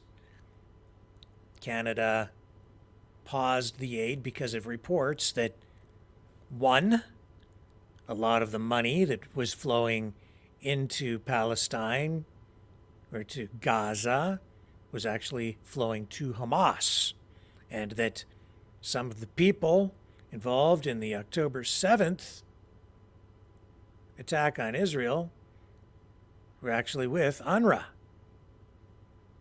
Well, today, now, the federal government in Canada has decided to resume support for UNRWA. Let's pick up the news conference where Canada makes this announcement.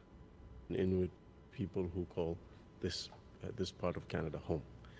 In January, Canada announced a temporary pause on future funding to UNRWA.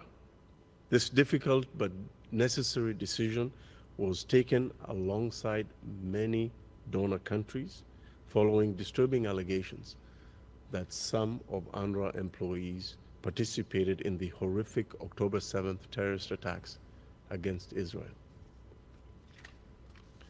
Today, I'm announcing that Canada's funding for UNRWA will resume. Aujourd'hui, j'annonce la reprise du financement pour les réfugiés de Palestine. Is controversial. Last night, we told you to. The decision is in recognition of the serious and significant processes that the United Nations has undertaken to address the issues in UNRWA, and the recognition of the critical role that UNRWA plays in providing much-needed support to over 2 million Palestinians in Gaza, as well as the broader region, millions more in the broader region.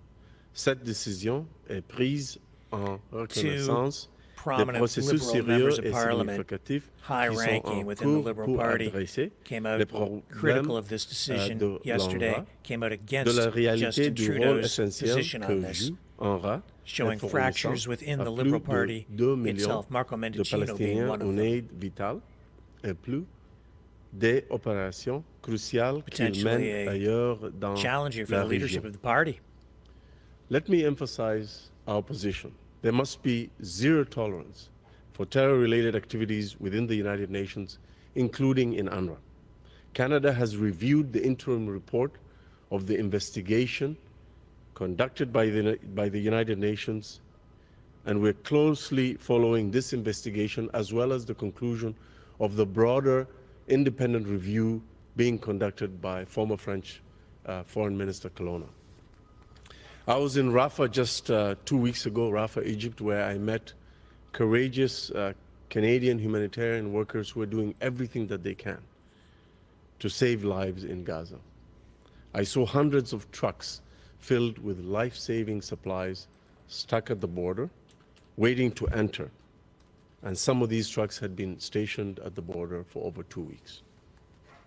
Today, I'm also announcing that Canada is partnering with Jordan and the World Food Programme to conduct airdrops in Gaza to deliver essential food, clothing and blankets to those who desperately need it. Aujourd'hui, j'annonce que le Canada fait équipe avec la Jordanie et le Programme alimentaire mondial pour effectuer des largages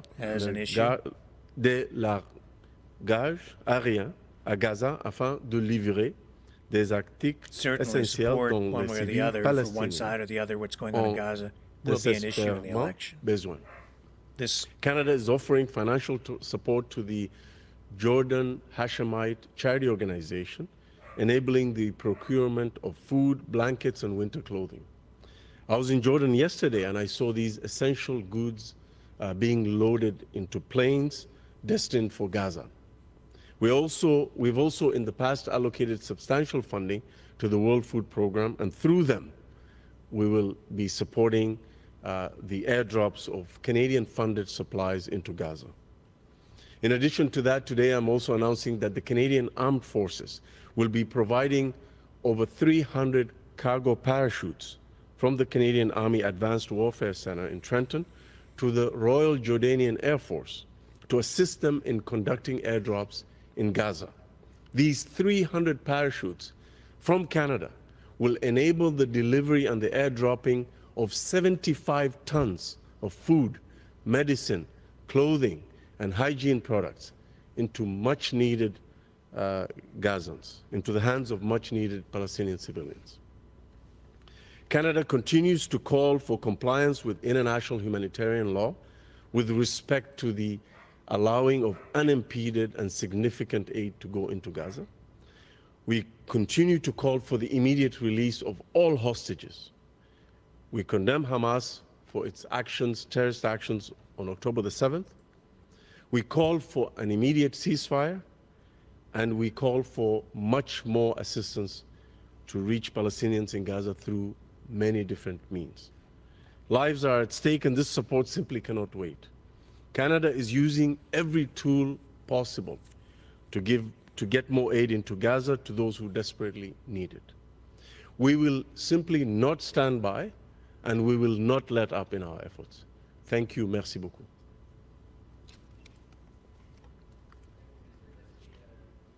Well, let's stick with it. They'll take some questions here. We'll stick with it for a minute or two longer. No questions? No questions? Adrian Gabriel, CTV National News. Minister, what specifically did your government see in the UN's interim report that made you comfortable enough to resume funding for UNRWA? Well, from the very beginning of our humanitarian response to the crisis in Gaza, we've been informed by a focus on the lives and the condition of civilians, both Palestinians and Israelis. We've been reassured by the contents of this interim report. But in addition to that, we've been reassured by the number of processes and steps that UNRWA itself has undertaken, as well as reforms introduced through the leadership of the UN Secretary General. And also, we are resuming funding to UNRWA because of the dire humanitarian situation on the ground. UNRWA forms the backbone of the humanitarian response in Gaza and in the region. Of course, there's many other international trusted partners that we work with, but they also have to work at times with UNRWA because of its networks, because of its presence and its history on the ground. So we are resuming our relationship and funding and unpausing our funding to UNRWA because of the recognition of the contents of the report, the steps that have been undertaken by UNRWA, some completed, some in process, the steps that have been taken by the UN, and a recognition of the dire need on the ground and the role that UNRWA plays in meeting the needs of those desperate civilians on the ground.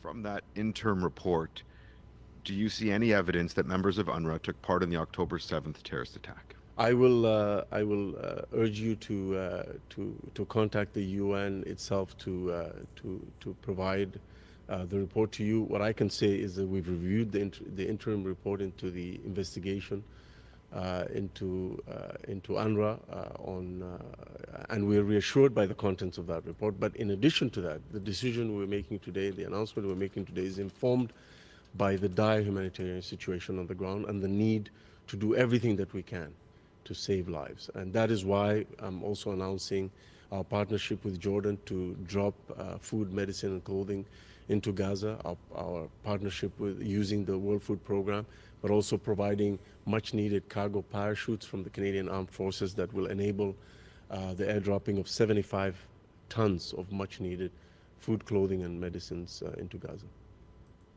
Question. On Saturday, protesters approached you, some may say accosted you at an event where the PM had to cancel his appearance. Today, the media were given 1 hour notice for this press conference. Is your government concerned in trying to evade protesters at announcements like this one here today? From the very beginning, we've been informed by a focus on the need to protect civilians. That has been our main, guiding principle in our response to the crisis in Gaza. And today's announcement is informed by the same preoccupation with protection of civilian lives. And I understand that there's a lot of passion and frustrations on either side of this issue. People have the right to absolutely protest and express themselves in a democratic society. But at the same time, since October 7th, we've seen a rise in anti-Semitism, a rise in Islamophobia. And we've condemned that, and our government takes those trends very, very seriously. And while we welcome and recognize the right of Canadians to protest and express themselves freely, we also, of course, condemn hatred and intolerance, as well as intimidation and violence. Good afternoon, Victoria Stunt with CBC National News. Minister, Canada has repeatedly acted in lockstep with international allies throughout this conflict. Why are you moving ahead with restoring UNRWA funding when Australia and New Zealand are not? Well, first of all, New Zealand did not pause funding to UNRWA, so that I just want to inform you of that. But we have been acting in lockstep with our partners and like-minded countries from the very beginning of our response to these allegations. While the UN has been responding by putting in place processes to address the concerns of Canada and all the donor nations, we've been actively working with them. Through our ambassador to the United Nations, Bob Ray, as well as all of us, all my counterparts, we've been engaged very actively on the work that the UN needs to do to address some of the concerns, the recent concerns, as well as the long-term concerns that we've had in terms of its practices and its ability to become more transparent and accountable and increase its credibility. So we've been engaged in that work from the very beginning, and we'll continue to do that while the investigation will be completed, as well as the independent review. Having said that, we also have to take into account, and I think Canadians see the dire situation on the ground in Gaza and the need for us to do even more. We've done a lot. We were the first G7 country to respond to the humanitarian need by providing significant support in the form of $60 million in the beginning, and then following that up with an additional $40 million. And today we're the first G7 country to resume funding to UNRWA in recognition of that, of the need to respond and the need to recognize that UNRWA is the backbone of the humanitarian response to the needs of Palestinian civilians in Gaza, while acknowledging the steps that have been taken both by UNRWA and by the larger UN to address some of the concerns that we've had. Follow-up. Is Canada willing to collaborate in the delivery of humanitarian aid by sea that the U.S. is planning with their temporary port project? So, as I said, we welcome every tool that we and our like-minded partners are trying to use to get more aid into Gaza. And we welcome the exploration of a maritime corridor into Gaza, and we will engage with the United States and the EU and others who are exploring this issue.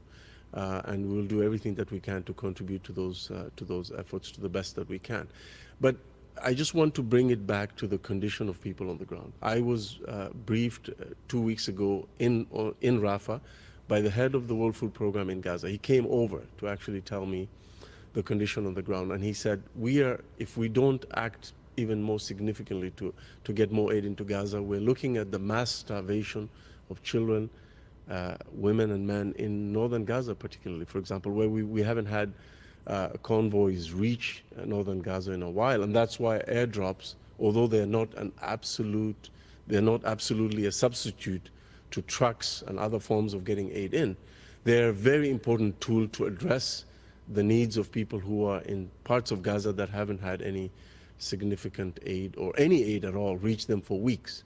So I saw yesterday, for example, Canadian aid being loaded onto a plane in Jordan, a plane that is taking 28 tons of much needed food and clothing and other supplies into Gaza.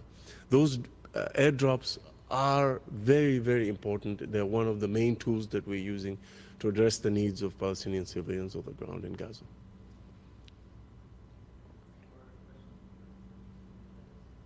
Just one follow-up. You mentioned your trips into Rafah. Is today's announcement, directly related to what you witnessed when you were in Egypt at the Rafah crossing? And did you come back to your government and say, we need to get back in? Well, I've always, we've made it a point as a government to really continue to be focused on the needs of civilians on the ground, to protect them, to call for a ceasefire, to call for more humanitarian access and more corridors. But absolutely, my numerous visits to the region, including to Rafah, Egypt, as well as just yesterday in Jordan, seeing the efforts of like-minded countries to use every tool possible. The Germans, the Dutch, and others are using airdrops, and we're doing the same because they're needed on the ground. And the work that I have seen Canadian organizations on the ground do to move aid from Egypt into Gaza and from Jordan into Gaza is really admirable. And the reports that they've given me back in the region and beyond are really, really heartbreaking. We need to do more to get more aid in, and that is why we've been advocating from the very beginning to have more significantly higher volumes of aid going in, but also unimpeded corridors of humanitarian aid to go in, and free access, uninterrupted access for humanitarian workers as well as health workers in Gaza. We're looking at a serious risk of mass starvation in parts of Gaza, particularly in the north, and that's what I heard directly from members of the World Food Programme, the Palestinian Red Crescent, the Egyptian Red Crescent, the Jordanian Red Crescent, UNICEF, World Health Organization, and others who are saying we simply need to do more. And critical to the free movement and easier movement of humanitarian workers on the ground is a ceasefire, and key to that is the release of all hostages by Hamas. Okay. That'll do, I think.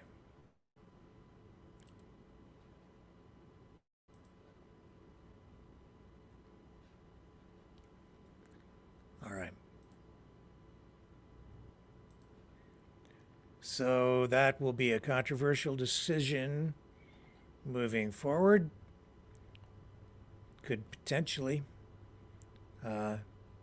result in a deepening of the cracks and divisions even within the Liberal Party itself, because we're seeing that on full display since yesterday. Wow. You know, I also wanted to address something here.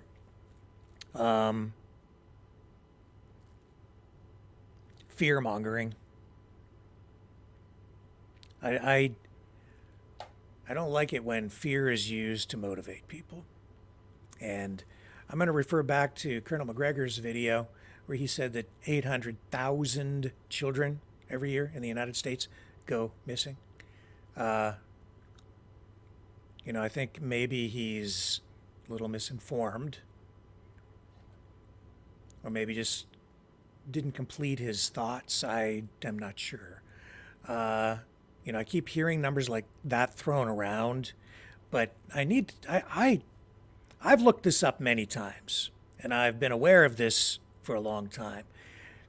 It is true that a lot of children go missing every single year. The stats that I've seen indicate that it's just a little over half of what he has suggested in his video. Now, I don't know where he's getting his stat. Maybe there's justification for using that number. But the truth of the matter is, of all the children that go missing, and this is a stat that is accurate on both sides of the border, 99% are returned home. And that's the part of the story that people are rarely ever told these days, but it is true. Here's Child Find America. You can find these stats quite easily. Child Find of America. 2,300 children missing every day in the United States. That's an accurate figure. Colonel McGregor referred to that, so he's very accurate that way, but the story needs to be told in a more accurate context. Not that I'm trying to single out Colonel McGregor. He had a much larger message tonight that goes beyond that.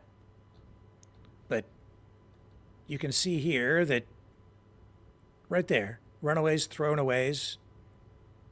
Point number 4 in this paragraph, 99% return home.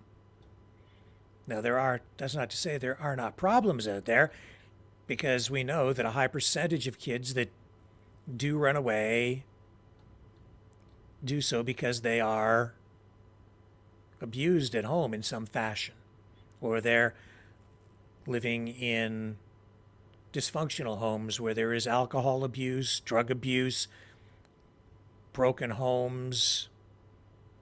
But 99% of kids do return home safely.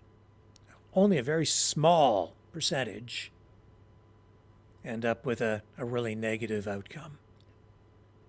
And a very large percentage of kids that are abducted are taken by the non-custodial parent in a broken marriage.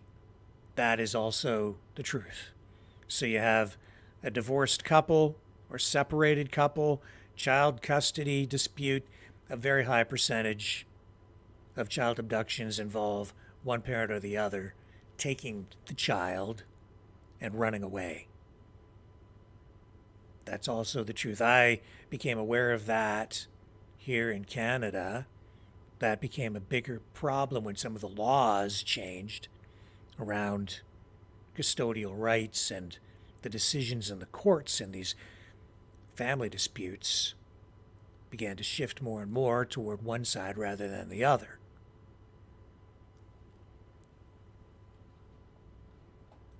So context is important, because it's not like 800,000 children or 2,300 children a day are abducted and then subjected to all manner of atrocities.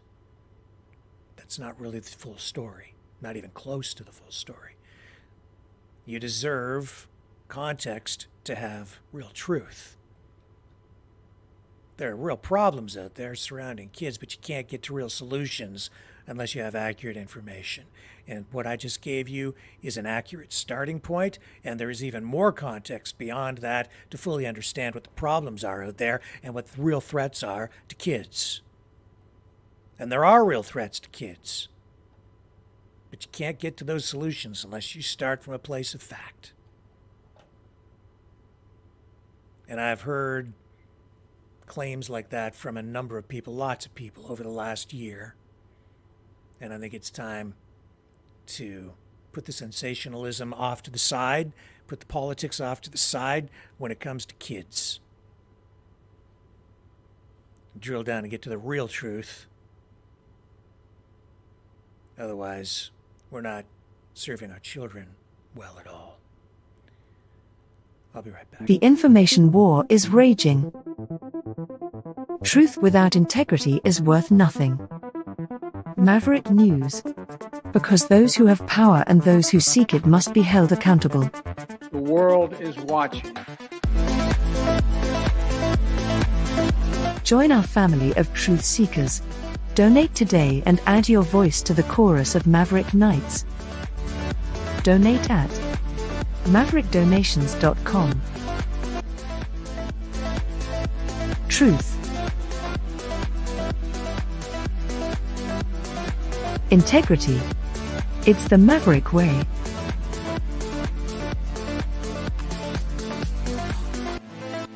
Maverick News. The world is watching.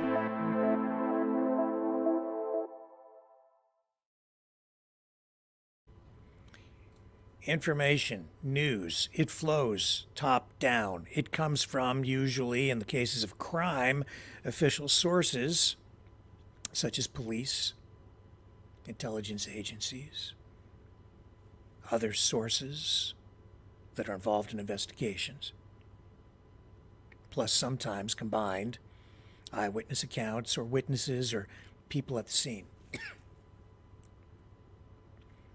I am all about accuracy, truth, and holding even myself accountable.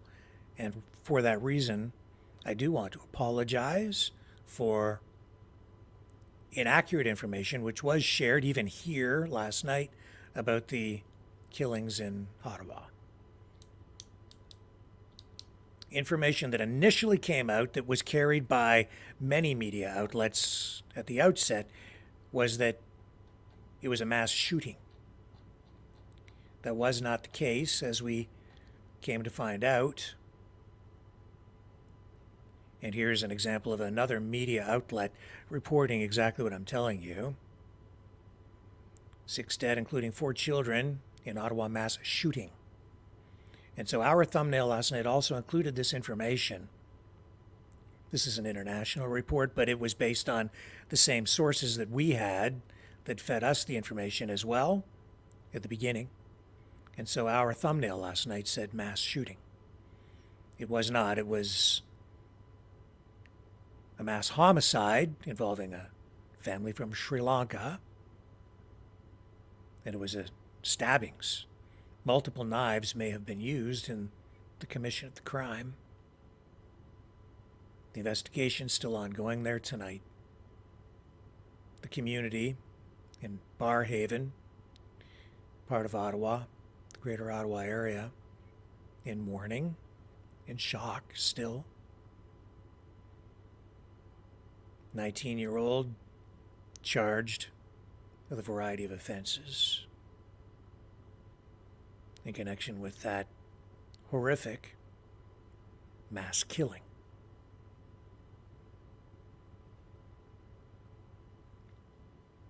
Being involved in journalism as long as I have, and being a police beat reporter for quite some time, it became clear to me a long time ago that here in Canada, where gun control is much more stringent than it is in the United States, it became pretty clear to me that gun control alone, gun control at all, does not prevent murders. I said long time ago, when I was on those beats, that if somebody wants to kill somebody, they will find a way, or if they are suffering from some sort of mental illness or whatever it is, they don't need guns are not needed to kill people. Now, guns may be a more efficient way of killing people, but no, I said that in Canada, the weapon of choice, if you can't find a gun, they'll use a knife. In fact, I had a graphic up here. Don't know. I had a graphic on. Here it is here. I'll upload this for you. Statistics from Stats Canada showing how prominent killings with knives are, knife crime in Canada, because people do not have access to guns with the same level of availability that they do in the United States. So the most recent stats I could find that were complete from Stats Canada tonight go into 2022. I'm sure there are probably more recent stats, but this gives you a really good indication of what I'm talking about. So, total methods used, and it goes from 2018 to 2022. So we'll go to 2022, most recent year, 874 murders Canada-wide, 343 of them by shooting, and then number 2, stabbings, 281. And then you can see that if you look at the other methods used in these crimes, they actually exceed the number of people killed or murdered with guns. Beatings, strangulation, fire, burning people to death. Other methods as well.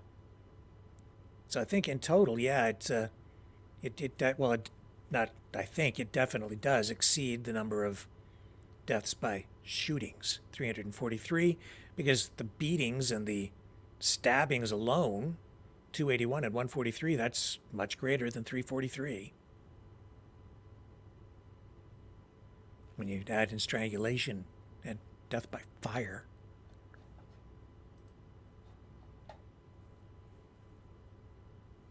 And unfortunately, we saw something very horrific. And the reports coming out of Ottawa tonight indicate that the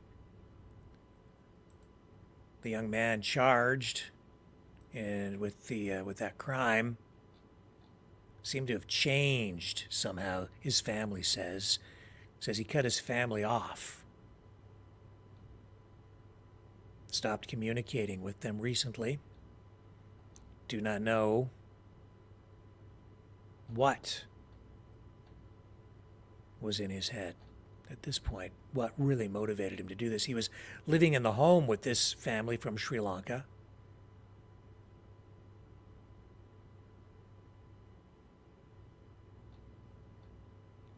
Absolutely a tragedy. So the accused is 19-year-old Fabria de Zoisa, charged with 6 counts of first-degree murder, 1 count of attempted murder.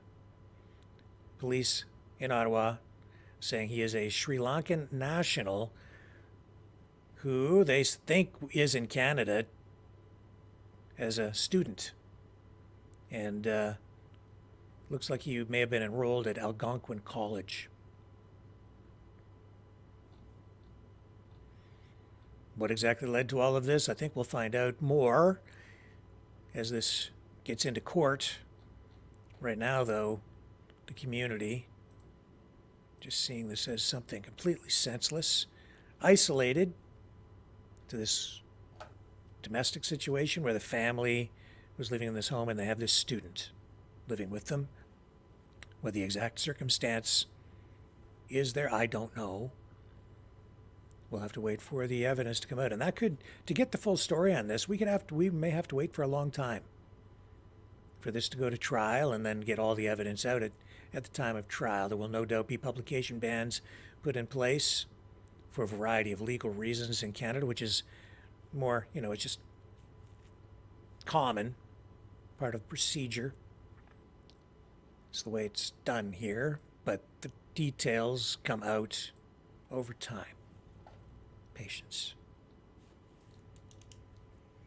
So sorry to refocus on that. A lot of negativity there. But our thoughts are with the families and the relatives and the people in the community up there. That has to be, well, it is one of the most horrific, disturbing crimes that we've seen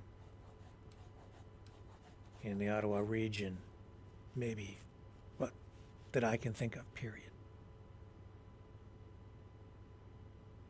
What do you guys think of these environmental activists who go into art galleries and destroy paintings? Any thoughts on that? Just take a look here in the chat. I'm sure you've seen the videos that we've run. In the last couple of months, I think we've seen at least 3 incidents like that where they throw things like paint or other things on these priceless paintings in the most prominent art galleries around the world. I'm just curious. There's been another incident similar in nature, and I'm just curious what you guys think of activists who engage in that kind of activity. Just get your thoughts. I just think it's senseless because I don't really know that anything is ever actually achieved when they do this kind of stuff.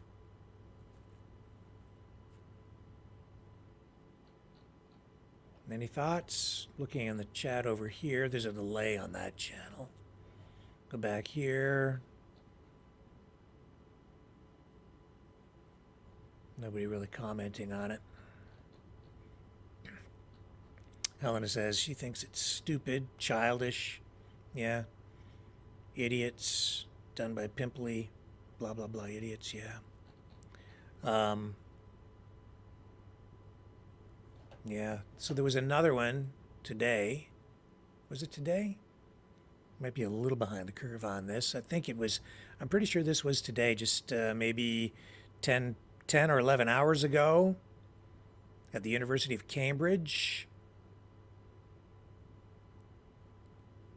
So this was not an environmental activist. This was a pro-Palestinian protester destroying a painting of Lord Balfour. For those of you who maybe are not aware, Lord Balfour was the British politician who was the man behind the Balfour Declaration, which eventually led to the creation of Israel. He issued the Balfour Declaration in 1917, which of course supported the creation of a home for the Jewish people. So this protester did a lot more than just throw paint on a painting or Cool Whip or food or something. Or I think one of the last ones we saw was buckets or containers filled with soup. In this case, spray paint and a knife did the trick. Bring it up, show you what happened. I don't know how this painting would ever be repaired.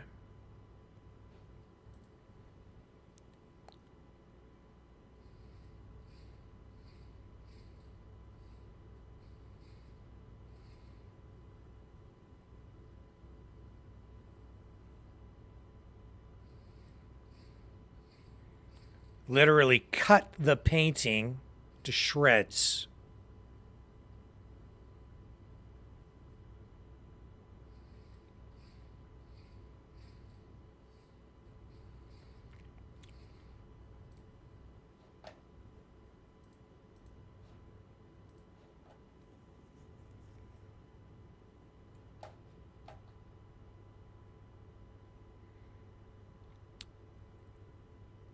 Yeah, destroy the history, destroy the culture, right?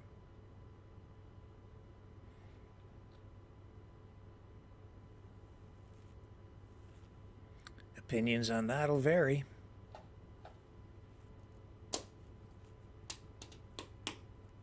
Yes, they will. I don't know. Well, guys, that gets us almost to the bottom of the hour. Just a reminder, you can support the channel if you like what we do here at maverickdonations.com. You can also donate at freedomreporters.com. Please like, share, subscribe. That would really help us out a lot. Subscribe over on Rumble. That's our growing platform. That's super important to us. We're running tonight on YouTube too, so please subscribe over there. Subscribe on our new channel over there. That would help us out a lot. And if you are watching over on YouTube, it would help us if you watched on the smaller channel a little bit instead of the bigger one. But both are good. Smaller one maybe. That'd be good. Help grow that one. So we've got a backstop if they decide to take us down over there. Make sure you hit the notification bell if you do subscribe to us on YouTube so that you receive notifications of new videos coming out. And you can check us out on the other platforms where we upload videos as well. All the major platforms: Twitter, X, Twitch, Odyssey. We're on all those. So lots of places to go, to choose from, but the real audiences for us these days are kind of on YouTube, Instagram, Twitter, Rumble. We like Rumble.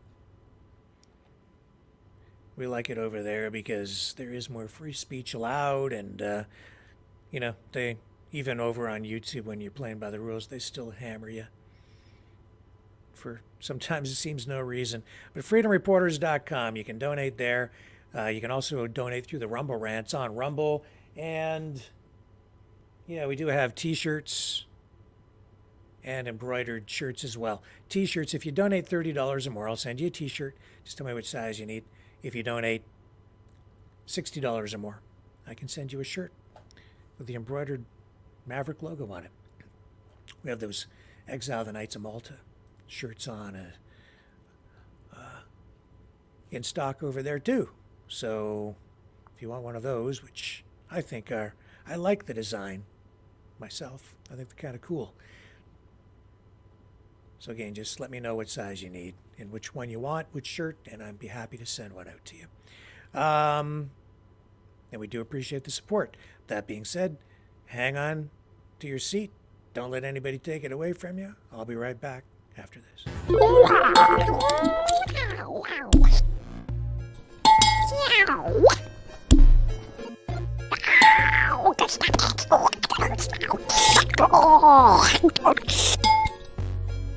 Exile. The Knights of Malta. Maverick News. Join us. The world is watching.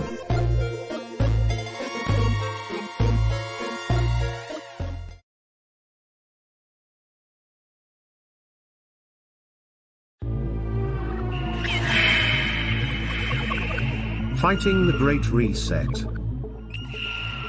By leading the Great Resistance.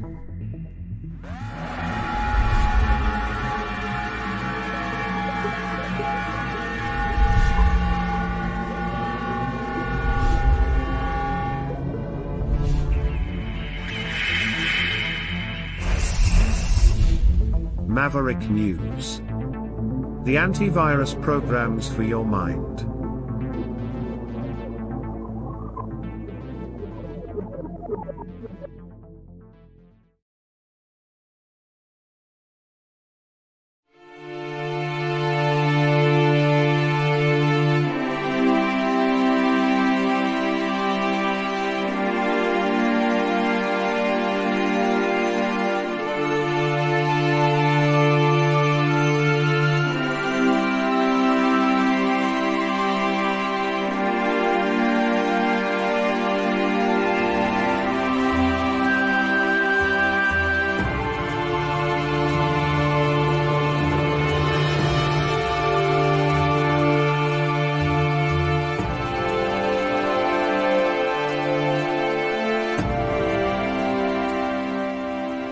Maverick News.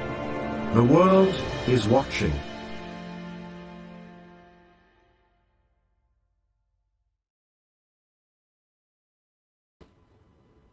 Okay, I'm back. So, with all that, I think what we're going to do is kind of wrap things up for the night. I appreciate you guys hanging out here with me again. As always, a privilege to appreciate the support, just even by stopping by and watching and participating in the chat. And in the nights ahead, over the weekend, we'll see if we can get to the phones. We'll update that story tomorrow, I think, with the situation with the terrorism warning in Moscow.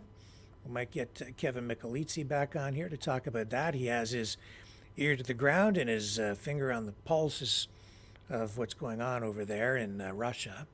So I'm sure he can give us a better bead on what's really going on with regard to all of that. Because right now, I don't think these media reports coming out of there are really giving us a full and accurate picture of what's really been happening. So we'll look forward to that hopefully sometime over the weekend. And I'll try and get some other special things lined up for Saturday and Sunday to keep you guys entertained and engaged and informed.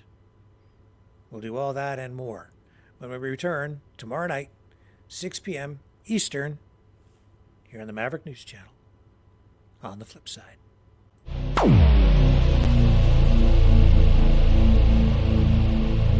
This has been a Maverick Multimedia production.